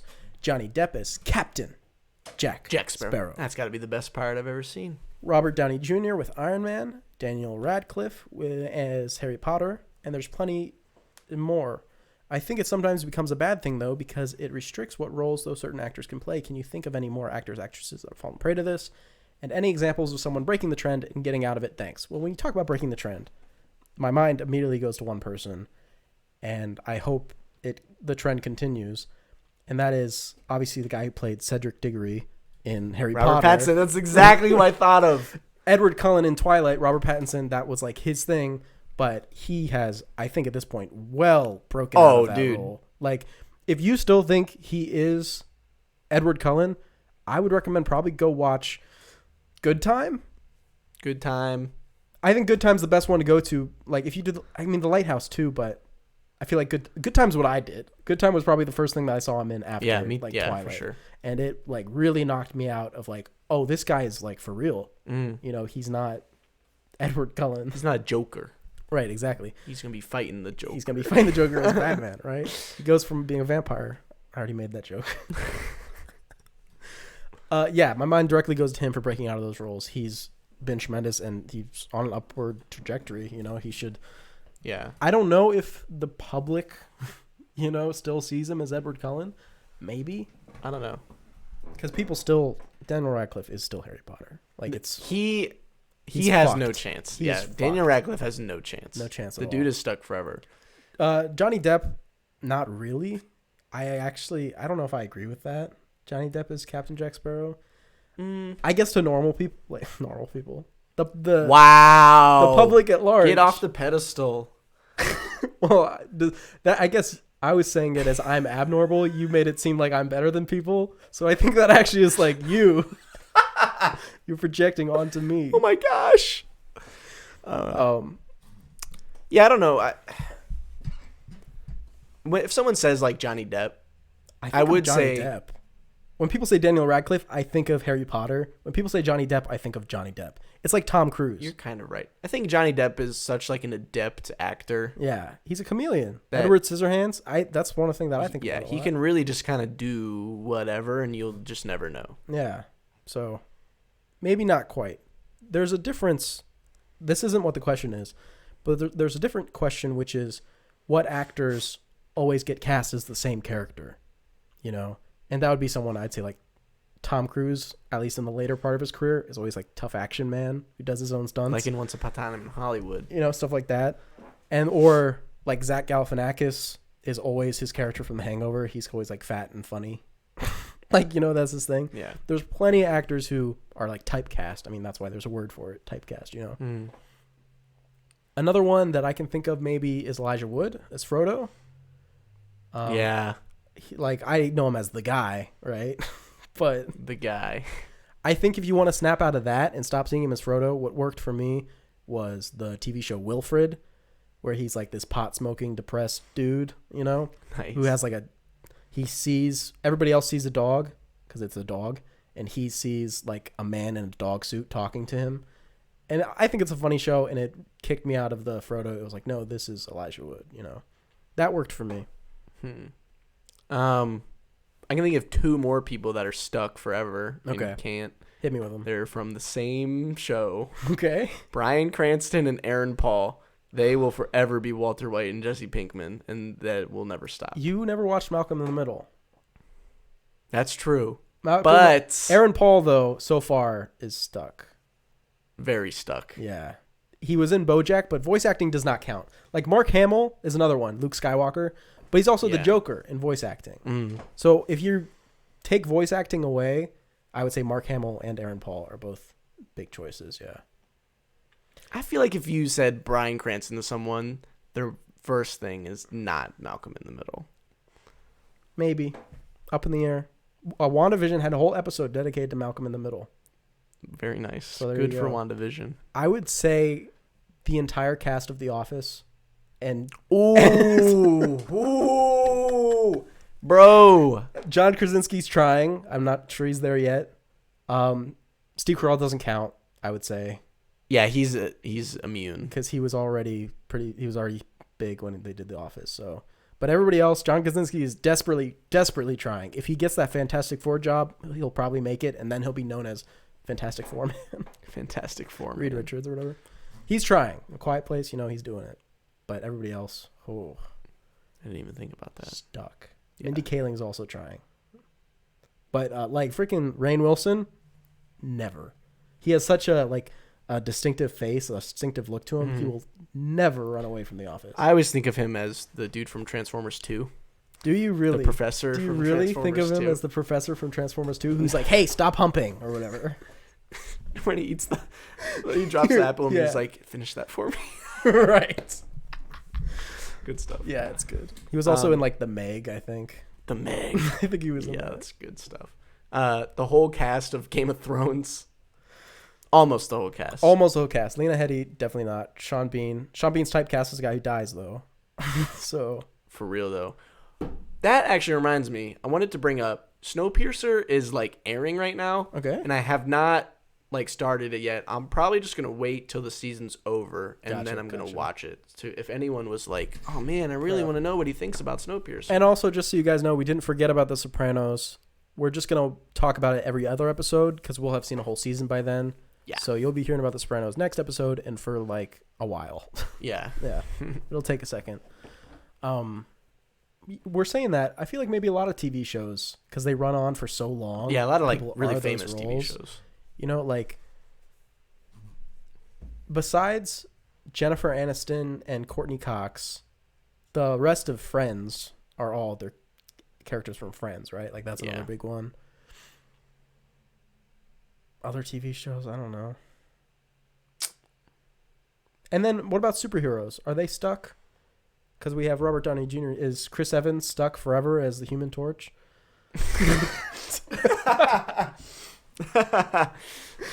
You got me. Right. But like, legitimately, is would he be like is Chris Hemsworth Thor?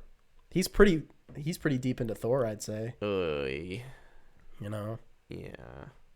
Yeah, probably all the Chris's. Well, not Chris Pine. Not Chris Pratt or Chris. By the way, it is unbelievable that Chris Pine is the least famous of the 4 Chris's. Yeah. Because Chris Pine is by far, in my opinion, the best actor of all 4 of the Chris's. Chris Pratt's the worst, I would say. Yeah, you're probably right. But we love him. Yeah, no, he's great, but not. Evans and Hemsworth, though. They're close. I'd probably put Hemsworth number 2. Really? Just because he's funnier, I think. That's what I was thinking about was his his comedic roles, you know, and I was like, I'm not sure. I haven't seen Men in Black International, so. I will never see Men in Black will never International. see that, I will yeah. make it my life's mission to never see that. Well, okay, I think we covered everything. We covered every actor ever. We need to do a Chris Pine episode now. A Chris Pine pronto. episode? Okay. Because I need to go in on can't even think of the name of the movie now. What if we did a Chris episode? Oh. I could It would end up just being the Chris Pine episode. Yeah, it'd be Chris, but we could get a definitive ranking. You know, Chris Pine, you're saying he's better than Christopher Plummer. Ooh, now we're going like really deep. We go all the every Chris Rock, Chris Farley, Christopherson, Christoph Waltz. Does that count? Yeah, Chris. Sure, yeah, it counts. Yeah, we got a lot. We'll do a Chris episode. Maybe. Yeah, we'll do it. Maybe superhero Chris's. But for now, guys, I'd like to thank you for being here. And I had a great time. It felt like it was so long since the last episode. I don't know what about it, but it felt like I know. It it's was been just a years. long couple weeks. Long couple of weeks. But we'll see you later. We hope you guys stay healthy. Well, next time. Oh, sure. Right. Yeah. Damn. We're talking about the DC EU. Extended Universe. Yeah. Detective Comics Extended Universe. Is that what DC stands for? Yeah. Wow. Interesting. Obviously, because Justice League, the Snyder Cut is coming out. 4 hours and 2 minutes. Yeah, it's literally 4 hours. Very cool. We'll talk about all the DC movies from Man of Steel in 2013 up until Snyder Cut. Yeah. What was the latest one? Birds of Prey? Yeah. Before that? Yeah. And I haven't seen Birds of Prey or Aquaman. Me too. So that's the ones we'll have to catch up on. That's it. And we'll be good to go. So, guys, I hope you're excited for that. I mean, how can you not be? I know. The Snyder Cut, it's like mythical. The It's Snyder legendary. Cut, it's coming. It's finally here. I don't know, guys. But till then, have fun using the word Retro Bon. Retro Bon. Have the fun using that. I expect to see it on like Wikipedia or something, or TV Tropes very soon. Thank you. Tout de suite. Au revoir, mes amis.